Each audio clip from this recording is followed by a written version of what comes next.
અપવિત્ર જગ્યા હોય, તમને સરસ ખાવાનું આપે પણ ઉકળા આગળ બેસીને ખાવ ભાવે? શ્રવણની પણ કથા આવે છે કે મા બાપને જાત્રા કરાવવા નીકળ્યા શ્રવણ, અને હિડંબા વન આવ્યું ત્યારે શ્રવણની બુદ્ધિમાં ફેરફાર થઈ ગયો સ્થાનને લઈ, અને એના મા બાપને કહે છે કે મહેનતાણું લાવો, હું તમને ઉચકીને ફરું છું. છોકરો પગાર માગે છે, જો જાત્રા કરવા ઉચકી લઈ ગયો સામેથી કે છે મારો પગાર આપો. એના મા બાપ કહે છે કે આગળ તું આય પછી આપીશ. આગળ નીકળ્યા પછી એને ખબર પડી ગઈ કે આ છોકરો એવો નથી પણ સ્થાનનું આવું છે. રામાયણની અંદર પણ ભગવાન રામે જયારે રાવણનો નાશ કર્યો ત્યારે રામ ભગવાન લંકામાં પગ નથી મૂક્યો, યુદ્ધ તો બહાર ચાલતું હતું. વિભીષણે આગ્રહ કર્યો, રામ ભગવાને ના પાડી, પણ લક્ષ્મણજીને લઈ ગયા. ભગવાને કીધું કે રાવણની ગાદી ઉપર તું બેસીશ નહીં. લક્ષ્મણને કીધું બધે ફરો, કારણ કે હોનાની લંકા હતી, બધે ફર્યા. વિભીષણે રાવણનું સિંહાસન દેખાડ્યું, રાજમહેલ દેખાડ્યો, એના આવાસ દેખાડ્યા.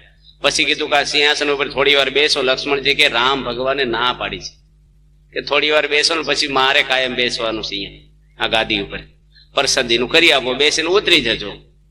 અને લક્ષ્મણજી મોહબ્બતમાં બેઠા, તરત બુદ્ધિ ફરી ગઈ એની, અને કે છે કે નગારા છે ને વાગે છે, કે નગારા રામ છીચાય એના, કે રામ કોણ છે મારીને કાઢી મૂકો, કોણ બોલે છે? લક્ષ્મણજી બોલે છે. વિભીષણને ખબર પડી કે આને બુદ્ધિ રાવણની આવી ગઈ અંદર, કારણ કે રાવણ આખી જિંદગી આ સિંહાસન ઉપર બેસીને આવું જ બોલતો હતો. એટલે સ્થાનનો પણ મહિમા હોય છે. પવિત્ર સ્થાન હોય ત્યાં કથા આપણે સાંભળીએ. આપણે મંદિરમાં કેમ માળા ફેરવવા ભજન કરવા જઈએ છીએ? કારણ કે મંદિરમાં કોઈ અઘટિત વ્યવહાર નથી થતો, એટલે આપણું મન પણ તરત પવિત્ર થઈ જાય છે. પવિત્ર માણસ આગળ બેસી તો આપણી મનોભાવનાઓ બદલાઈ જાય છે. ત્યાર પછી વ્યાસ ભગવાન મહાભારતની અંદર થોડું ડોક્યું કરે છે કે પરીક્ષિતના પૂર્વજો કોણ હતા. ભાગવતની અંદર જ આ પહેલા સ્કંધમાં મહાભારતની થોડીક વાતો વ્યાસ ભગવાને લખી છે, કારણ કે મહાભારત લખનાર પણ ભગવાન વેદ વ્યાસ છે, અને ભાગવત લખનાર પણ ભગવાન વેદ વ્યાસ છે. કારણ કે એના પૂર્વજોની શુદ્ધિ પણ જોવી જોઈએ. આપણે કુળ તપાસીએ છીએ એમ પરીક્ષિત રાજા કોણ છે, કયા કુળમાં જન્મ્યા છે, એનું ભાગવતના પહેલા સ્કંદમાં મહાભારતની ઘણી બધી વાતો કરી છે. કે શ્રી કૃષ્ણ ભગવાન એક વખત હસ્તિનાપુર જાય છે. ભગવાન જન્મ્યા છે 10મા સ્કંદમાં, પણ પહેલા સ્કંદમાં ભગવાન શ્રી કૃષ્ણના ચરિત્રો આવે છે. થોડાક આવા ચરિત્રો તો નથી આવતા પણ એની કથાઓ આવે છે. અને દુર્યોધનને સમજાવવા ભગવાન જાય છે. શ્રી કૃષ્ણ ભગવાન પોતે કેટલા દયાળુ છે કે બહુ વાર કૃષ્ણ ભગવાન કગર્યા છે દુર્યોધનને. ભીષ્મ પિતાને પણ મનાવ્યા છે કે લડાઈ ન થાય તો સારું છે. અને હસ્તિનાપુર એટલે આજનું આપણે દિલ્હી ગણાય. દ્વારકાથી ભગવાન શ્રી કૃષ્ણ ત્યાં ઠેઠ જાય છે. પેલા તો વાહન નહોતા, રસ લઈને જાય છે ભગવાન. અને ભગવાન દુર્યોધનને ત્યાં બધી બેઠક કરે છે. ભીષ્મ પિતા, દ્રોણાચાર્ય, કૃપાચાર્ય બધાને બોલાવે છે. 100 કૌરવો હાજર છે. અને છેલ્લી બેઠક છે. ભગવાન કહે છે કે આ લડાઈ થાય એમાં હું સારું કઈ જોતો નથી, બે પક્ષે. દુર્યોધનને કહે છે કે તું એક કામ કર, તું ખાલી પાંડવોને 5 ગામ આપી દે, એક એક ભાઈઓને એક એક ગામ. કારણ કે રાજગાદી ઉપર તો પાંડુ રાજા બેઠા હતા. 3 ભાઈઓ સગા હતા, ધૃતરાષ્ટ્ર, વિદુરજી અને પાંડુ રાજા. પાંડુ રાજાના પુત્ર કોણ થયા છે? પાંડવો. એટલે ગાદીના અધિકારી ખરી રીતે કહીએ તો મોટા ભાઈ પાંડુ હતા ને એના જ દીકરા ગાદી ઉપર આવે, છતાંય તું રાજ પચાવી પાડ્યું છે. કારણ કે તારા બાપ તો આંધળા છે, એટલે તને રાજનો અમથોય અધિકાર નથી. પણ દુર્યોધન કે છે પાંડવોને હોય જેટલી જગ્યા હું આપવા તૈયાર નથી, અને રાજ લેવું હોય, ગામ લેવા હોય, જગ્યા લેવી હોય તો મારી જોડે યુદ્ધ કરે. ભીષ્મ પિતા બેઠા છે, જાણે છે કે કૃષ્ણ ભગવાન ન્યાય કર્યો એ બરાબર કર્યો છે, અને એ તો ધર્મ વાળા હતા. શ્રી કૃષ્ણ ભગવાનને ભગવાન જાણવા વાળા હતા, ભક્ત હતા ભગવાનના, જબરજસ્ત જ્ઞાની હતા, બ્રહ્મચર્ય નિષ્ઠ હતા. પણ ભીષ્મ પિતા પોતે કઈ બોલતા નથી. કારણ શું છે કે એના પેટમાં દુર્યોધનનું અનાજ પડ્યું છે, રાજાના અંદર દબાઈ ગયેલા હતા. કૃષ્ણ ભગવાન પોતે પછી ઉભા થઈ જાય છે, બહુ સમજાવ્યા. દુર્યોધન કે અમારા કાકા દાદાના ભાઈઓમાં ઝઘડામાં તમારે પડવાની જરૂર નથી કે છે, અને જમી લો હવે, આ વાત તો બનવાની નથી. કૃષ્ણ ભગવાન કે તારું અંત તો મને ખપે નહીં. 32 જાતના પકવાનો બનાવ્યા હતા દુર્યોધને આ મીટિંગમાં. રાજા હતો પોતે, શ્રી કૃષ્ણ ભૂખ્યા હતા આગલે દાડાના. ભગવાન કે આ દુર્યોધનનું અનાજ આ ભીષ્મ ને દ્રોણાચાર્યએ ખાધું છે તો એની બુદ્ધિ ભ્રષ્ટ થઈ છે, હું ખાવ તો મારી બુદ્ધિ બગડે. અને શ્રી કૃષ્ણ ભગવાન ત્યાંથી ચાલ્યા જાય છે અને બાજુમાં વિદુરજી દુર્યોધનના કાકા છે એની ઝૂંપડીએ જાય છે. દુર્યોધનની પત્ની પારસ્વતી હતી, એની કઈ રાખેલું વિદુરજીની પત્ની કે કૃષ્ણ ભગવાન આવ્યા છે ને તમે એને બોલાવો. કે કૃષ્ણને બોલાવે નહીં, અત્યારે બધું વાતાવરણ કેવું છે, ગરમ છે, લડાઈનું કામ ઘણું બધું લઈને આવ્યા હોય, અત્યારે પધરામણીનો સમય નથી અને ભગવાનનું આ ઘર છે ને આવું હશે તો વગર આમંત્રણે આવશે. અને એવું ભજન કરતા હતા, ભગવાનને મનમાં રાખી અને કૃષ્ણ ભગવાન વિદુરજીના મેવા ઠોકરે મારી અને વિદુરજી ઝાંપલી ખખડાવી. ભક્તિ તો એવી કરવી જોઈએ ભગવાન આપણો ઝાંપો ખખડાવે. આપણે ભગવાનને સોદા નો કરવો જોઈએ, કેમ નો આવે અમારે, કેમ આમ નો થાય. સબરીબાઈ રામને શોધવા નથી ગઈ, પણ રામે સબરીની ઝૂંપડી શોધી કાઢી સામેથી. વિદુરજી ખુશ થઈ ગયા, કોણ આવ્યા કે જેનું ભજન કરે સીજ આવ્યા, ખોલ. અને એકદમ આમ ગાંડા ખેલા થઈ ગયા બેઉ માણસ. એની પત્ની તો સ્નાન કરતી હતી ને એકદમ અડધા વસ્ત્રે આવી ગઈ બહાર. ઓહો, કૃષ્ણ આવ્યા. વિદુરજી કે સતી કપડા તો પહેરો, તમે શરીર તો જુઓ. એને ખબર જ નહોતી, ભાન ન રહ્યું દેહનું. અને મેવા મીઠાઈ કઈક બનાવી. કૃષ્ણ ભગવાન કે કાંઈ જરૂર નથી, મને અત્યારે ભૂખ લાગી છે. કાંઈ છે કે કાંઈ નથી. કે ભગવાન જાતે એના રસોડામાં જઈને ચૂલા પરનું તપેલું ખોલ્યું અને તાંદળિયાની ભાજી બનાવી હતી. ભગવાન લઈને જમવા મળ્યા સીધા તપેલીમાંથી ડાયરેક્ટ. એની ઘરવાળી હતી પારસ્વતી કેળા લાવી અને કેળાની સાલ ભગવાન કૃષ્ણને આપી અને કેળું બાજુ નાખી દી. એને ખબર નહોતી કે હું ખવડાવું છું. એટલા ભાવ વિભોળ થઈ ગયેલા. માણસને બહુ આનંદ થાય ને તારે યાદ ન રહે, કે બહુ ટેન્શન થાય ને ત્યારે બધું ભૂલવા મળે. વિદુરજીને આનંદ થઈ ગયો. ભગવાન વિદુરજીને ત્યાં જમીને પછી પોતે નીકળી જાય છે. આ બાજુ દુર્યોધને ને ભીમની લડાઈ હતી ને ભીમે જાંગ ઉપર ગદા મારી દુર્યોધનની સાથળ તોડી નાખી. ત્યારે અસ્વસ્થામાને એટલું બધું લાગી આવે છે, કારણ કે એના પક્ષે હતો. અસ્વસ્થામાં હતો દ્રોણાચાર્યનો દીકરો બ્રાહ્મણ હતો. પાંડવોના 5 દીકરાને મારી નાખે છે. પરીક્ષિત કોણ હતો ને એની કથા ભાગવતમાં એટલે લખી છે કે પાંડવોનો વંશ રહેવા નથી દેવો. પહેલાના જમાનામાં માણસ દગો કરીને મારે ને એવું આવતું નહીં. અને આ અસ્વસ્થામાં સૂતા 5 પાંડવો હતા. પેલા પાંડવોના પુત્ર 5 દીકરાના માથા કાપી નાખ્યા. કોઈ જોઈ ન શકે એ રીતે અંધારામાં પહોંચી ગયો. કેટલું બધું અધમ કાર્ય. બ્રાહ્મણ છે. મહાભારતમાં એવું કે છે કે પાંડવો ને કૌરવો સાંજે ભેગા બેસતા લડાઈ પતે પછી. દિવસે લડે ને રાત્રે ભેગા બેસે. અત્યારે કોકને આમ ચામાં પીવડાવી દે, શરબતમાં પડી ગઈ દગો કરી, બધું ખબર જ ન પડે. પણ પહેલાના જમાનામાં યુદ્ધ થતા ને ધર્મ યુદ્ધ થતા, ધર્મની રીતે લડતા, ન્યાયની રીતે લડતા. ત્યાર પછી તો પાંડવોની સાવણીમાં હાહાકાર થઈ ગયો. મારવા હતા પાંડવોને અને મરી ગયાના 5 દીકરાઓ. કુંતાજી એટલી બધી રુદન કરે છે અહીંયા ફાટ, અને અર્જુન જોઈ જાય છે કે દ્રૌપદીજી કે એટલું બધું કેમ રડે છે, કે 5 દીકરાને મારી નાખ્યા. લાગી આવે ને માણસને.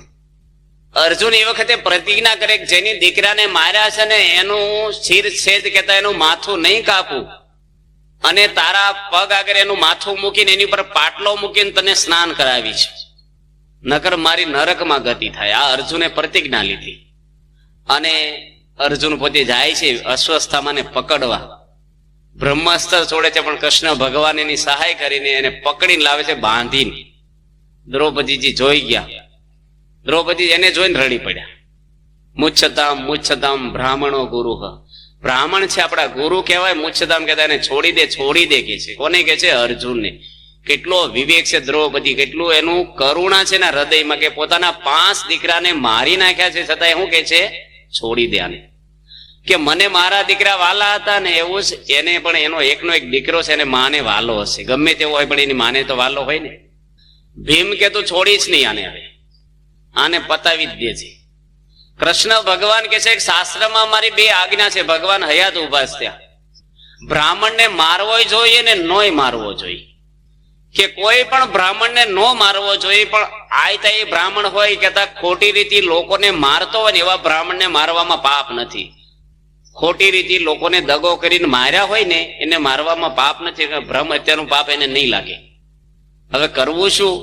કૃષ્ણ ભગવાન કે માર અથવા ન મારે, ભીમ કે મારી નાખ, દ્રૌપદીજી કે મારીશ નહીં. અર્જુન દીધામાં પડે છે. ભગવાન કહે છે કે એની ચોટલી કાપી નાખતું. બ્રાહ્મણ છે ને બધા ચોટલીઓ રાખતા, બધા જ રાખતા, હિન્દુ માત્ર. મુસલમાનોનું રાજ આપણા ભારત ઉપર 2000 વર્ષ થયેલું છે. 800 વર્ષ સુધી તો હમણે થોડા વર્ષો પહેલા જ રાજ થયેલું છે. અકબરે વધારે સારું રાજ કર્યું. પણ મુસલમાનોએ ભારત ઉપર બહુ એક હાથમાં કુરાન ને એક હાથમાં તરવાલ રાખતા, મરો કે થાવ મુસલમાન. પણ ચોટલી ઉપરથી ઓળખતા કે હિન્દુ છે. મરી જાય પણ ચોટલી નહોતા કાપતા.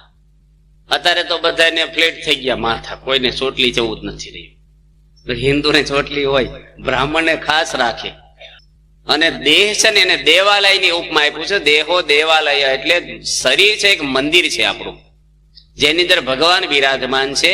મંદિર ઉપર ધજા હોય એમ બ્રાહ્મણની ચોટલી છે. ધજા ન હોય, મંદિર પૂજ્ય ન હોય, એમ જેની ચોટલી ન હોય ને બ્રાહ્મણ પણ અપૂજ્ય થઈ જાય. એટલે અર્જુનને કહે છે તું એની ચોટલી કાપી નાખ. એટલે અસ્વસ્થામાં એટલું બધું લાગી આવ્યું છે, હળાહળ અપમાન એકદમ એના મનમાં બરાબર ફરીને વેર બંધાણું. ચોટલી કાપીને એને કાઢી મૂક્યો એટલે નિતેશ થઈ ગયો હોય પોતે. અને પછી ત્યાંથી નીકળી જાય છે. આ બાજુ વિદુરજી ધૃતરાષ્ટ્રને કહે છે કે તારો દીકરો છે ને દુર્યોધની મૂર્તિમાન પાપ છે. એના ભાઈને કહે છે તું આને છોડી દે. પણ ધૃતરાષ્ટ્રને એટલો મોહ હતો ને કે દુર્યોધન વાલમ વાલો એને હતો. બહુ જણાએ સલાહ આપી એમને. કૃષ્ણ ભગવાને સલાહ આપેલી છે, યુધિષ્ઠિર રાજાએ સલાહ આપી છે, વિદુરજી સલાહ આપી છે, પણ દુર્યોધનનો ત્યાગ નથી કરી શક્યો. આ વાતની દુર્યોધનને ખબર પડે છે કે મને મૂર્તિમાન પાપ કરીને મને છોડાવવા માંગે છે મારા બાપ આગળ. એટલે વિદુરજીને ભર સભામાં તેડાવીને અપમાન કરે છે. મહાભારતમાં એવું કહે છે કે ઈરાદાપૂર્વક બુદ્ધિપૂર્વક ભર સભામાં બોલાવીને જો અપમાન કરે કોઈ પણ વ્યક્તિનું, એ માણસ નરકનો અધિકારી થાય છે. વિદુરજીનું અપમાન કરે છે. વિદુરજી પોતે પછી 35 વર્ષ સુધી તીર્થો કરવા ચાલ્યા જાય છે. અને પોતાનું ધનુષ હતું ની દરવાજે લટકાવીને જાય છે. જતા જતા પાછા દુર્યોધનને ઉપદેશ આપે છે કે તું કૃષ્ણ ભગવાન એના પક્ષે છે, પાંડવોના પક્ષે, એટલે તું હથિયારથી લડીશ તો કોઈ દાડો ફાવીશ નહીં. તો એના શરણે જાન તો તું જીતી જઈશ, તને રાજ આપી દેશે વગર લડાઈ. હથિયારથી લડી જીતીશ નહીં, એ પરમાત્મા છે એના પક્ષે. પણ દુર્યોધન તો વેગમાં હતો ને આસુરી બુદ્ધિ નો હતો, એ કઈ સાંભળે એવો હતો નહીં. ત્યાર પછી વિદુરજી તીર્થોની અંદર નીકળી ગયા. તીર્થોમાં ફરતા ફરતા આ બાજુ તો લડાઈ થઈ અને યમુનાજીના કિનારે ઉદ્ધવજી મળે છે. દ્વારકામાં ખબર પડે, હરદ્વારમાં ખબર પડી વિદુરજીને કે મહાભારતની લડાઈ ચાલુ થઈ ગઈ છે. અને આ બાજુ ઉદ્ધવજી મળે છે ને કૃષ્ણ ભગવાનના સમાચાર વિદુરજી પૂછે છે કે કૃષ્ણ કુશળ છે ને? ઉદ્ધવજી કે કૃષ્ણ તો ધામમાં ચાલ્યા ગયા અને જતા પહેલા તમને 3 વાર યાદ કર્યા છે કે મેં બધાને કાંઈક નું કાંઈક આપ્યું છે, પણ વિદુરજીને કાંઈ આપ્યું નથી. માટે વિદુરજીને મારું જ્ઞાન આપજો, એવું સોનક ઋષિને મૈત્રી ઋષિને કૃષ્ણ ભગવાને કીધું છે. ઉદ્ધવજી વિદુરજી રડી પડે છે કે ઓ મને કૃષ્ણ યાદ કર્યા, 3 વખત સંભાળ્યા અને બધા સમાચાર પૂછે છે કે હોય એ કૌરવો તો નાશ થઈ ગયા છે. ઉદ્ધવજીને કહે છે વિદુરજી કે મને કૃષ્ણની કઈક વાત કરો, થોડાક ચરિત્ર કયો.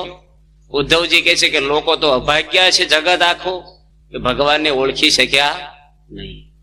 પણ યાદવો તો નિરંતર ના અભાગ્યા, જેના કુળમાં ભગવાન થયા તોય કોઈ યાદવ હોય. 56 કોટી યાદવ લખે છે પણ કોઈ ભગવાનને ઓળખ્યા નહીં કે પરમાત્મા છે. 12 ભક્ત લખ્યા છે હાચા કૃષ્ણ ભગવાનના. રામ ભગવાનના 3.5 ભગત લખ્યા છે. પેલો પગ ધોઈ અને અડધો ભગત લખ્યો છે. અને આમાં 12.5 ભગતમાં અક્રૂર ને અડધો ભગત લખ્યો, મણી ચોરીને ભાગી ગયો એટલે અડધો ભગત એને લખ્યો. 12.5 ભગત એટલે ઓળખ્યા ભગવાનને. 120 વર્ષ ભગવાન રહ્યા પણ દુનિયા ઓળખ્યા નહીં, એટલે અભાગ્યું જગત રહ્યું. આપણું કુળ તો નિરંતર નું અભાગ્યું કે છે ઉદ્ધવજી કે છે. ઉદ્ધવજીને જ્ઞાનના આચાર્ય તરીકે ભગવાન જતા પહેલા નિમતા ગયા છે. ઉદ્ધવને કહે છે હે ઉદ્ધવ, તું મારથી અણુ માત્ર પણ ન્યૂન્ય નથી, મારો સમ તું છો. અને એની પાદુકા છેલ્લે આપે છે. વિદુરજી પોતે મૈત્રી ઋષિના આશ્રમમાં, મૈત્રી પોતે ગંગાજીના કિનારે વશિષ્ઠ મુનિના આશ્રમમાં રહેતા હતા. માંડવ્ય ઋષિના આશ્રમમાં. ત્યાં ઉદ્ધવજી જાય છે અને એને ભગવાન શ્રી કૃષ્ણની કથા સંભળાવે છે. આ બાજુ શ્રી કૃષ્ણ ભગવાન દ્વારકા જવા તૈયાર થયા. સાત્વિકી ભેગો છે, અર્જુન છે, ઉદ્ધવજી પણ ત્યાં પહોંચી જાય છે ફરતા ફરતા. અને ભગવાન જાય છે ને તો દ્રૌપદીજી એકદમ જ ભગવાન આગળ આવે છે. તે પેલા કુંતાજી પણ આવે છે. કુંતાજી કે ભગવાન તમે જાઓ છો, હું તો તમને મળી નથી, કારણ કે રાજમાતા બની ગયા હતા કુંતાજી. રાજ મળે ને માણસને, પ્રવૃત્તિ બહુ હોય રાજમાતાને. એટલે કે છે કે તમે જંગલમાં ફરતા હતા ને ત્યારે ડગલે ને ડગલે તમને યાદ કરતા હતા, અને રાજ મળ્યું ને એટલે અમે ભૂલી ગયા તમને. માટે કે અમને આખા કુટુંબને, પરિવારને કાયમ માટે અમને દુઃખ આપો, કષ્ટ આપો, એવા હું આશીર્વાદ માંગુ છું. આખી દુનિયામાં આવા કોઈ આશીર્વાદ માંગ્યા નથી. દુઃખની અંદર ભગવાન સાંભળે છે માણસ. કાલે આપણે વાત કરી હતી કે સુખ માણસને આવે ને તો ભગવાનને ભૂલે છે.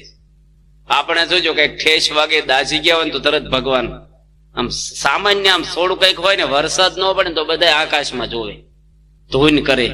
અરે વધારે ખેંચાય તો હવન કરે. પણ હારું વર થાય પછી કોઈ ઉપર જોવે? પછી શું જરૂર છે? આપણે સ્પેર વ્હીલ હોય અને પંચર પડે તારે જ યાદ કરે લોકો. ભગવાનને દુઃખ આવે ને ત્યારે સંભારે, ધૂન કરે. આ બાજુ કુંતાજી આવ્યા, કેવી જંગલમાં તો યાદ કરતા ભગવાન તમે નીકળ્યા, હું તો રહી દુઃખ માગ્યું. એટલામાં ઉત્તરા જે પરીક્ષિતની માં દોડતી આવે છે કે બચાવો બચાવો મને, કે મારી પાછળ બ્રહ્માસ્ત્ર છોડ્યું છે અસ્વસ્થતામાં. કારણ કે અભિમન્યુનો દીકરો કોણ હતો? ઉત્તરા અભિમન્યુની ઘરવાળી હતી, અને એનો દીકરો પરીક્ષિત ગર્ભની અંદર હતો. અસ્વસ્થતામાં એમ થયું પાંડવોનો વંશ હજી છે, બાળક પેટમાં છે, એનો વંશ રહેશે, એનો નાશ કરવા માટે બ્રહ્માસ્ત્ર છોડ્યું.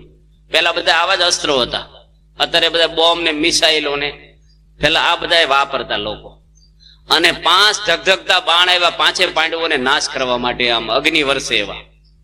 અને એકદમ દ્રૌપદી ને ઉત્તરા દોડ્યા. ભગવાન રથમાં બેસી ગયા છે કે ભગવાન ઉભા રહ્યો, અમને રક્ષા કરો. શ્રી કૃષ્ણ ભગવાને સુદર્શન ચક્રથી 5 બાણો પાડી દીધા, અને ગર્ભનો તો નાશ થઈ ગયો હતો બાળકનો, પણ ભગવાને સજીવન કરી અને એની રક્ષા બાંધી દીધી. અંગૂઠા જેવડું રૂપ કૃષ્ણ ભગવાને ધારણ કરી, હાથમાં ગદા લઈને ઉત્તરાના પેટમાં ભગવાન પોતે રહ્યા રક્ષામાં. કારણ કે પાંડવોનો વંશ એમને રાખવો હતો. ત્યાર પછી શ્રી કૃષ્ણ ભગવાન પોતે આ બાજુ ચાલ્યા જાય છે દ્વારકા. આ બાજુ વિદુરજી આવે છે, અને વિદુરજી આવ્યા કે આ બાજુ તો હોય કૌરવ નાશ થઈ ગયા હતા. ધૃતરાષ્ટ્ર અને ગાંધારી 2 પાંડવોના ઘરે રહેતા. વિદુરજી કહે છે કે ડોહા હવે મરવા પડ્યા છો, ઘર તો છોડો. કે તમારા હોય 100 દીકરાઓને જેની મારી નાખ્યા છે એના ઘરે રહેતા તમને શરમ નથી આવતી? અને પાંડવો તો રોજ તમને લાડુ જમાડે છે. તમારા દીકરા હોય તો પાંડવોને ઝેરના લાડુ આપ્યા હતા, અને આ તમને ખાંડના લાડુ ખવડાવે છે. વિદુરજી પોતે કહે છે એટલે ઉદ્ધવ ધૃતરાષ્ટ્ર ઘર છોડીને ચાલ્યા જાય છે. આ બાજુ યુધિષ્ઠિરને ચિંતા થઈ કે મારા કાકા ક્યાં જતા રહ્યા. જો એટલા હેરાન કર્યા ને તો પ્રેમથી રાખતા હતા. સજ્જન માણસ એનો ગુણ ના મૂકે.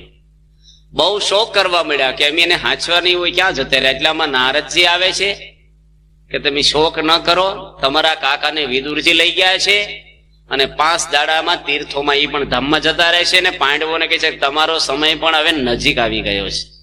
ફક્ત 6 મહિના તમારી આવડતા રહી છે 5 ભાઈઓની. એટલે 3 યશ્વમેઘ યજ્ઞ કરે છે મૃત રાજાના દ્રવ્યમાંથી. યુધિષ્ઠિર રાજા એક તો શોક નિવારણ માટે યજ્ઞ કરે છે. લડાઈમાં એને શોક બહુ થયો હતો. નરોવા કુંજરવા બોલ્યા ને એમાંથી એને શોક થયો હતો. એને જો મારું કલ્યાણ જ નહીં થાય. શ્રી કૃષ્ણ ભગવાનને બહુ એને કીધું મારો મોક્ષ થશે જ નહીં, કારણ કે હું જૂઠું બોલ્યો છું. આપણને કોઈ જે ખંચકાય થયો, ધર્મનો અવતાર એને કહેવાય. અને આપણી અંદર ધર્મ હોય ને તો આ ગુણ આપણામાં આવ્યા. ધર્મ છે એ અધર નથી રહેતો. ધર્મ જેમ સુગંધ ફૂલમાં રહે, રૂપ વ્યક્તિમાં રહે, ગળપણ ગોળમાં રહે, એમ માણસની અંદર ધર્મ રહે છે. ધર્મ કોઈ ચીજ નથી કે આપવા લેવાની વસ્તુ કે વાતો કરવાની કે દેખાડવાની. એ તમારા ખેતરમાં ધર્મ આવે, વ્યવહારમાં આવે, ઘરમાં આવે, ખાવામાં, બોલવામાં, જોવામાં, આપણા હૃદયમાં ધર્મ હોય. એ ધર્મ વાળા કહેવાય. આપણે કહીએ ને પૈસા વાળા છે, એ માણસ આ ધર્મ વાળો એટલે ખાલી કપાળના ચિહ્નમાંથી ધર્મ નથી ઓળખાતો. ધર્મ વાળો એટલે આચારમાં આવે. પ્રથમ ધર્મ આચાર ધર્મ છે આપણો. યુધિષ્ઠિર રાજા જૂઠું થોડું બોલ્યા તો નાસીપાસ થઈ ગયા જીવનમાં. શ્રી કૃષ્ણ ભગવાને સમજાવ્યા તોય નો સમજ્યા. શ્રી કૃષ્ણ ભગવાન એને ભીષ્મ આગળ લઈ જાય છે કે ભીષ્મ પર એને બહુ હેત હતો. જો આવી લડાઈ થઈ સામે લડ્યા તોય હેત હતો. માણસ વેર ભૂલતા નથી, ભાઈઓ ભાઈઓ નથી ભૂલતા. અને ભીષ્મ હવે તો બાણ સૈયા પર હોતા છે. કૃષ્ણ ભગવાન તો ઓહો ભીષ્મ દાદા તો ખરેખરની પીડા ભોગવે છે.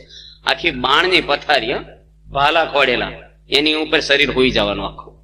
શરીરમાં ભાલા વાગેલા છે. 58 દાડા હોતા છે.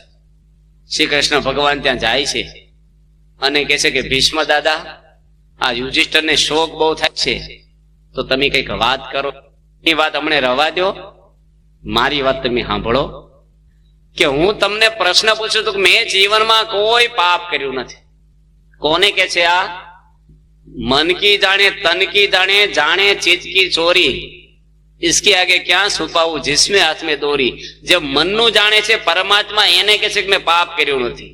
આપણે મનુષ્યને કહીએ કે ભગવાનને કહીએ કે મેં પાપ નથી કર્યું.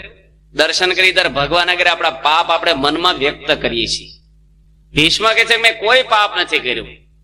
કૃષ્ણ ભગવાન કે દાદા તમે પાપ કર્યું નથી પણ જોયું તો છે ને. મહાન પુરુષો પાપ જોઈ રહે ને એ પાપના ભાગીદારી થાય છે. દ્રૌપદીજીના દુશાસને વસ્ત્ર ખેંચ્યા ત્યારે તમે હયાત બેઠા હતા. દ્રૌપદીજી 5 પાંડવોને કહે છે મારી રક્ષા કરો, તમે મારા વસ્ત્ર ખેંચે છે. 5000 વર્ષ પહેલા એક સતીને નગ્ન કરે છે. ભર સભામાં કેવો અધમ કાર્ય કહેવાય. દુશાસનની બાહોમાં 1000 હાથીની તાકાત હતી એવું કે છે. પેલા બહુ તાકાત. ભીમની ગદા 100 મણની લખી છે. તો કેવી ભાષા લખી હોય કે આપણે જાણતા નથી. રાણા પ્રતાપનો ભાલો 5 મણનો હજી છે કે છે. એટલે માણસોમાં પેલા બહુ તાકાતો હતી. ખોરાક એવા હતા, આમ બધું વ્યવસ્થિત હતું. અત્યારે માણસ બધા તકલાદી થઈ ગયા થાવ. આમ બધું ચોખ્ખો ખોરાક એવા થઈ ગયા, ભેળસેળિયા બધા. છોકરા જન્મીને છે ગાંઠિયા, બિસ્કિટ, મેંદાના લોટનું બધું ખવડાવે. પેલા કડવા ઔષધ પાતા. હાલવાનું હતું, વાહનો થઈ ગયા આપણે. એટલે પગ ગયા માણસને, શ્રદ્ધા ગઈ બધી. પેલા વાડી બધી હાલીને જવાનું ને એટલે શરીર કસાય આપણું. અને બધું આવું ખાવાનું નહોતું. ઘી ગરમ કર્યો ને આખી શેરીમાં સુગંધ આવે. બે જણને ઊંઘાડવું પડે. હું લાગે છે તને? હા, માણસોની અંદર બધું આમ માણસોમાંથી માણસ આવી જતી રહે. ફૂલમાં સુવાસ નું કેવું ફૂલ હોય, ફળ વગરનું ઝાડ કેવું હોય, ચંદ્ર વગરની રાત કેવી હોય, કુવા પાણી વગરની નદી કેવી હોય. માણસ એવા ગુણ વગરના. ઘડિયાળ છે ને બંધ પડી જાય 10 વર્ષ તો એને ઘડિયાળ જ કહેવાય. એમ માણસોમાં ગુણ ન હોય તો કહેવાય માણસ. કારણ કે ગાંડો હોય તો શું કે ગાંડો માણસ, પણ મૂળ માણસ, આકાર માણસનો છે. એટલે દુર્યોધન નામનો માણસ હતો ખાલી. કૃષ્ણ ભગવાનની ચિંતા થઈ, જો દુર્યોધન અમર રહેશે તો પાંડવોને મુશ્કેલી થવાની છે. આ બાજુ શ્રી કૃષ્ણ ભગવાને દ્રૌપદીને તૈયાર કરી અને ભાનુમતી દુર્યોધનની પત્ની આગળ શ્રી કૃષ્ણ ભગવાન પહોંચી ગયા કે રાત્રે આજે જાય છે ને, આજની રાત બહુ સારી નથી અને દાદા તો હજી છે કાયમ, હજી તો ઘણા દિવસ યુદ્ધ હાલવાનું છે. તું કાલે જજી શાંતિથી, આજની રાત્રે ન જશે. અને કૃષ્ણ પહેલી વાર કહેવા આવ્યા, એને કૃષ્ણ ઉપર હેત હતું દુર્યોધનની ઘરવાળીને, એટલે માની ગઈ. આ બાજુ કૃષ્ણ ભગવાને દ્રૌપદીજીને તૈયાર કરીને શ્રી કૃષ્ણ ભગવાને બીજું રૂપ ધારણ કર્યું દ્રૌપદીજીનું, કે અર્જુનની રાત્રે એની ભેગા રહ્યા ભગવાન દ્રૌપદી રૂપે. અને આ બાજુ ભગવાન પછી દ્રૌપદીજીને લઈ ઘૂમટો કઢાવીને રાત્રે 12 વાગે ચોકીદારને કહી રાખેલું ભીષ્મ પિતાએ કે એકલી સ્ત્રીને આવવા દેજે મારી રૂમમાં. ભીષ્મ તો બ્રહ્મચારી આખી દુનિયામાં વખણાય. પૃથ્વી ગંધને મૂકે પણ ભીષ્મનું બ્રહ્મચર્ય નાશ ન થાય. ગંગે પુત્ર હતા, પ્રતિજ્ઞા કરી હતી, એને સ્ત્રીનો ઘાટ પણ નહોતો. અને રાત્રે 12 વાગે પેલી દ્રૌપદીજી ગઈ અને ભીષ્મ માથે હાથ મૂક્યો. અખંડ સૌભાગ્યવતી રહે છે, તારા પતિનો કોઈ નાશ નહીં થાય. પતિ તો 5 હતા એને. અને પેલી લાચ બાર ઘૂમટો કાઢીને કે છે દાદા આશીર્વાદ તો ફળશે ને તમારા. કે તું ક્યાંથી આવી? રાત્રે 1 વાગે એકલી નો આવે તું. કૃષ્ણ ક્યાં છે? કે બહાર ઉભા છે. અને ભીષ્મ ન્યા ગયા. દ્રૌપદીજી પૂછે તમે પ્રતિજ્ઞા કરી છે ને અર્જુનને મારી નાખવાની કાલ? એ કે મેં તો આવેશમાં લઈને પ્રતિજ્ઞા કરી છે અને આ હું તને રાજીપાના આશીર્વાદ આપું છું. કૃષ્ણ ભગવાનને કહે છે કે હું તમને હથિયાર ઉપડાવીશ એકવાર લડાઈમાં, અને શ્રી કૃષ્ણ ભગવાનની પ્રતિજ્ઞા હતી હું હથિયાર લઈશ નહીં. ભગવાને ભીષ્મની પ્રતિજ્ઞા રાખવાટું પોતાની પ્રતિજ્ઞા તોડી નાખી. આવે છે ને ચક્ર લઈને રથનું. ભીષ્મ પિતા પોતે ઉત્તરાયણના સમય આવે છે ત્યારે ધામમાં જાય છે. આ બાજુ યુધિષ્ઠિર રાજા 3 યજ્ઞ કરે છે. પહેલો યજ્ઞ શોકનો કર્યો, એને શોક થયો હતો. બીજો યજ્ઞ એની કર્યો બ્રહ્મ હત્યાના નિવારણ માટે કર્યો. અને ત્રીજો યજ્ઞ એની કર્યો પોતાની મનોકામના પૂરી થાય. 3 યજ્ઞો કરે છે. ત્યાર પછી કુંતા માતા ધામમાં જાય છે. થોડા સમય પછી દ્રૌપદીજી પણ ધામમાં જાય છે. પાંડવો પોતે ચાલ્યા જાય છે. આ બાજુ અર્જુન પોતે પહેલા આવે છે દ્વારકાથી રથ લઈ. રસ્તામાં બધા કાબાઓ એને આયરો મળ્યા. બધી પટરાણીઓને લઈને કૃષ્ણ અર્જુન આવતા હતા ભગવાનની, અને અર્જુનને લૂંટી લીધો. જે ભીષ્મ પિતાને મારી નાખ્યા, દ્રોણાચાર્યને કર્ણને મારી નાખ્યા ગાંડીવ ધનુષથી અર્જુને સામાન્ય માણસો લૂંટી ગયા. સમય બળવાન હે નહીં મનુષ્ય બળવાન. કાબે લૂંટી ગોપીઓ એ ધનુષ એ બાણ. કૃષ્ણ પધાર્યાને કેળ્યાની વાત શ્રી ભાગવતે ભાખી. કર્યો અસુરે બહુ ઉતપાત હરિનારી ઘેરે રાખી. અર્જુનને ઉપજ્યું કાંઈ ગાંડીવ ઘણું ઈચું. ન થઈ તેની સહાય બુઢા પણ આવ્યું નહોતું. અર્જુન એનોય હતો પણ ભગવાન જતા રહ્યા રખવાળા. આ બાજુ અર્જુન ખૂબ જ રડે છે, કારણ કે ભગવાનના બળથી મનુષ્યનું બળ કેટલું. આપણે પથ્થરો ઉછકવો હોય તો કેટલો 5 મણનો પથ્થરો માંડ 2-3 જણે ઉચકાય, પણ ક્રેન આવી હોય તો કેટલું ઉચકી નાખે. આખો ભરેલો ખટરો ઉચકી નાખે પડદે. એક માણસ જ આમ ઘેર પાડે છે. હનુમાનજી લંકામાં જાય છે ને રાવણની સભામાં પગ રોપ્યો અને ચેલેન્જ મારી કે આ પગ ઊંચો કરીને સીતા માતાને આપી દેવા. રામની પરમિશન લીધી નથી.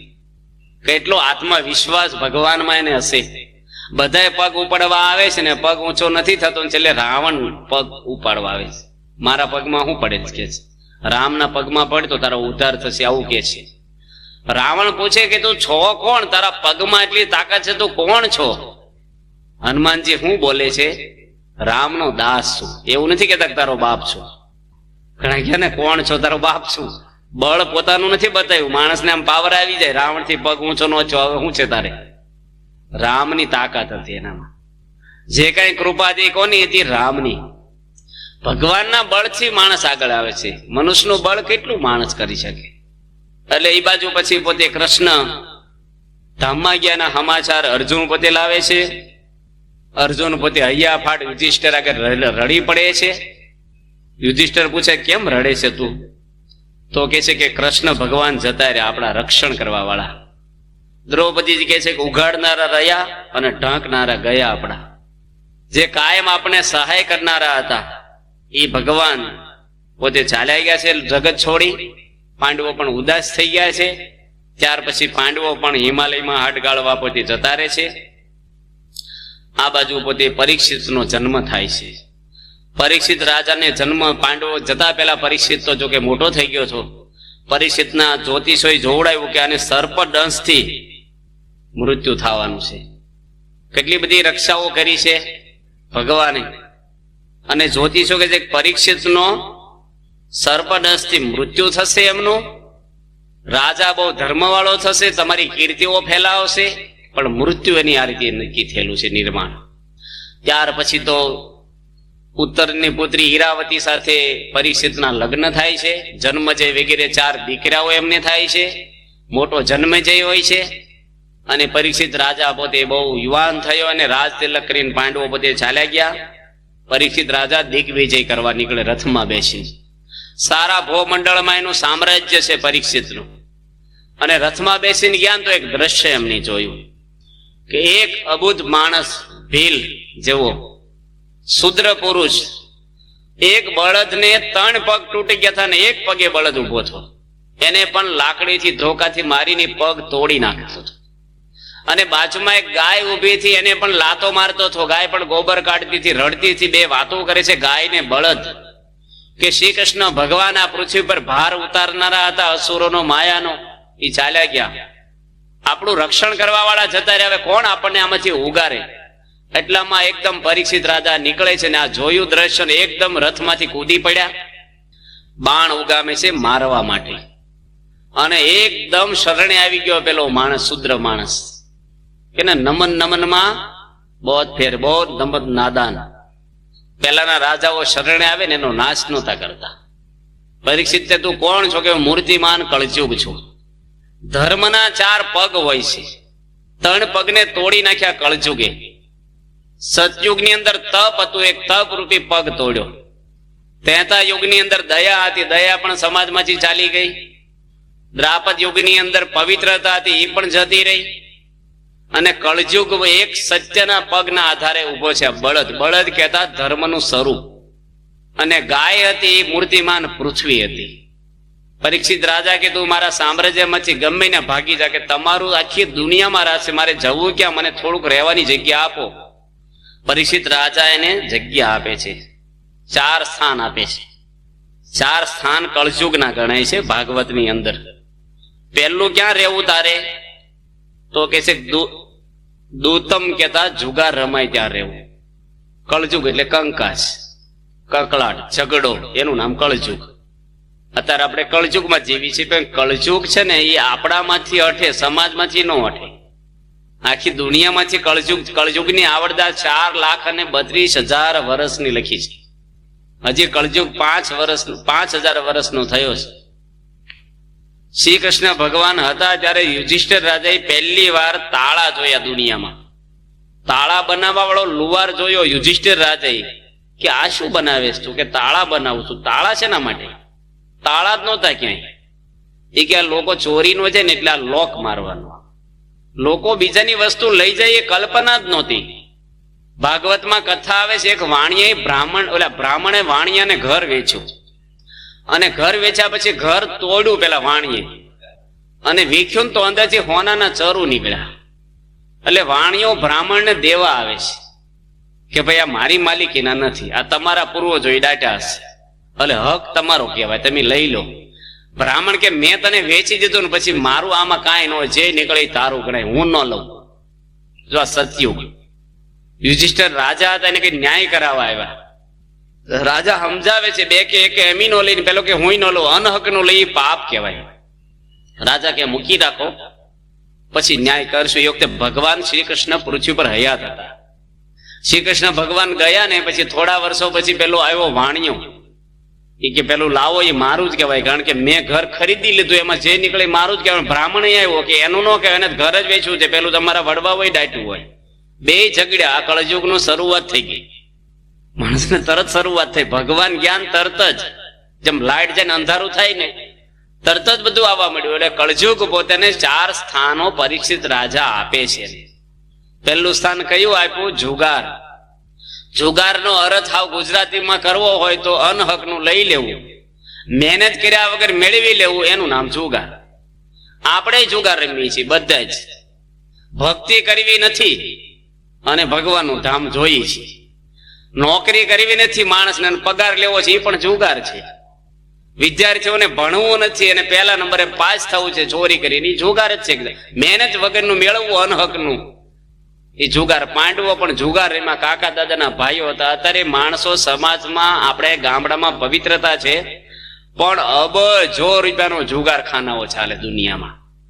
આમ માણસો ન રમે, પણ ભીમ 11 ના દાડે થોડુંક રમે આપણે ગામડામાં, જાણે હારો દિવસ કહેવાય ને, એટલે સુકનગીરા કહેવાય. અને જન્માષ્ટમી દાડે થોડુંક રમે પાછા. ભગવાન પ્રગટ થયા ત્યારે રમવું જોઈએ. અત્યારે મેચ રમાય ને એમાં જુગાર રમાય છે, કોણ જીતે ને કોણ હારે. માણસ કેટલો જુગાર રમાઈ જાય છે. આણંદ ની અંદર એક ભાઈ જુગાર રમ્યા. આણંદ ની બાજુમાં એક ગામ છે. 700 રૂપિયામાં પોતાની પત્નીને વેચી મારી જુગારમાં. આ બનેલો પ્રસંગ, હજી 5-7 વર્ષ થયા આ પ્રસંગ. પોપર આણંદ ની અંદર એક ભાઈ એની દીકરીના લગ્નના દાગીના 20 તોલા હોનું ને ખિસ્સામાં 20,000 રૂપિયા લઈને ઘરે જતો હતો હોની ત્યાંથી, અને રસ્તામાં ક્લબમાં ગયો. 20 તોલા હોનું ને 20,000 રૂપિયા મૂકી દીધા. ક્લબના માલિકને થોડીક દયા આવી, તે વળી થોડાક પાછા આપ્યા. ચરોતરનો એક ભગુભાઈ પટેલ 700 વીઘા જમીન મૂકી દીધી જુગારમાં. જુગારી કોઈ કરોડપતિ સાંભળ્યો જ ક્યારે થયો હોય કે જુગાર રમીને માણસ બહુ આગળ આવી ગયો સમાજમાં? જુગારી માણસનું તો સમાજમાં આબરૂ જ નહીં કાંઈ. અને કેટલો જુગારો ક્યાં ક્યાં રમાય છે. એટલે જુગાર છે એ પાપ છે, કળયુગનો વાસ છે. પાનાને અડવું જ નહીં.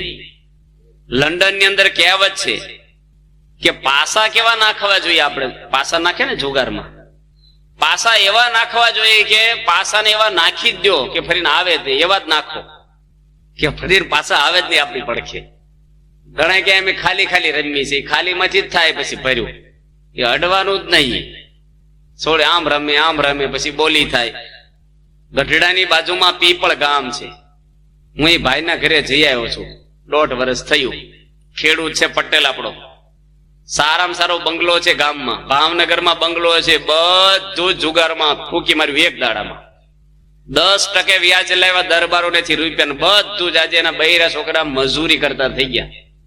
આ તો જોયેલા પ્રસંગો, આપણે અમુક તો સાંભળેલા છે. જુગારથી આખું જ રહેવાનું, ભૂલમાંય ન રમવાનું. અનહકનો પૈસો તમને શાંતિ નો આપે, કોકનો તો છે નહીં.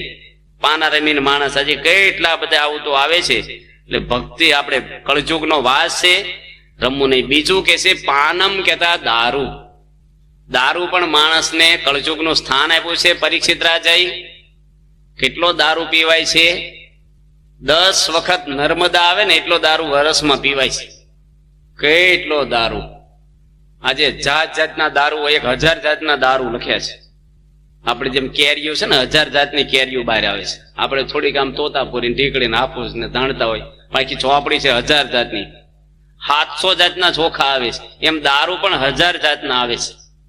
એની પુસ્તક ઇંગ્લેન્ડમાં કેવો કેવો દારૂ તમારે. અને દારૂ માણસ આજે પી બરબાદ થઈ ગયા છે સમાજમાં. જુઓ, દારૂ એટલે બધું સમજી લેવાનું, વ્યસન માત્ર. પાનમ એટલે વ્યસન બધા જ આવી ગયા. આ તમે ગુટકા ખાવ છો એ પણ એ કળજુગનો જ વાત છે. નામ કેવા બધા આપ્યા છે? તુલસી, હા, માણેક છન, આ બધા નામ આપ્યા છે. ભગત, ભગવાનના નામ આપ્યા.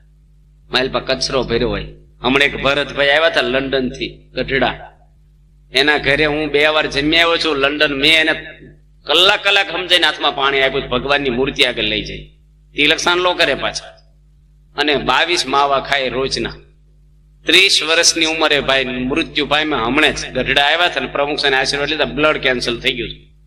રડ્યા, માર્યા ઘરે રડ્યા હતા કે હું માન્યો નહીં. અને ધામમાં નડિયાદમાં જતા રહ્યા.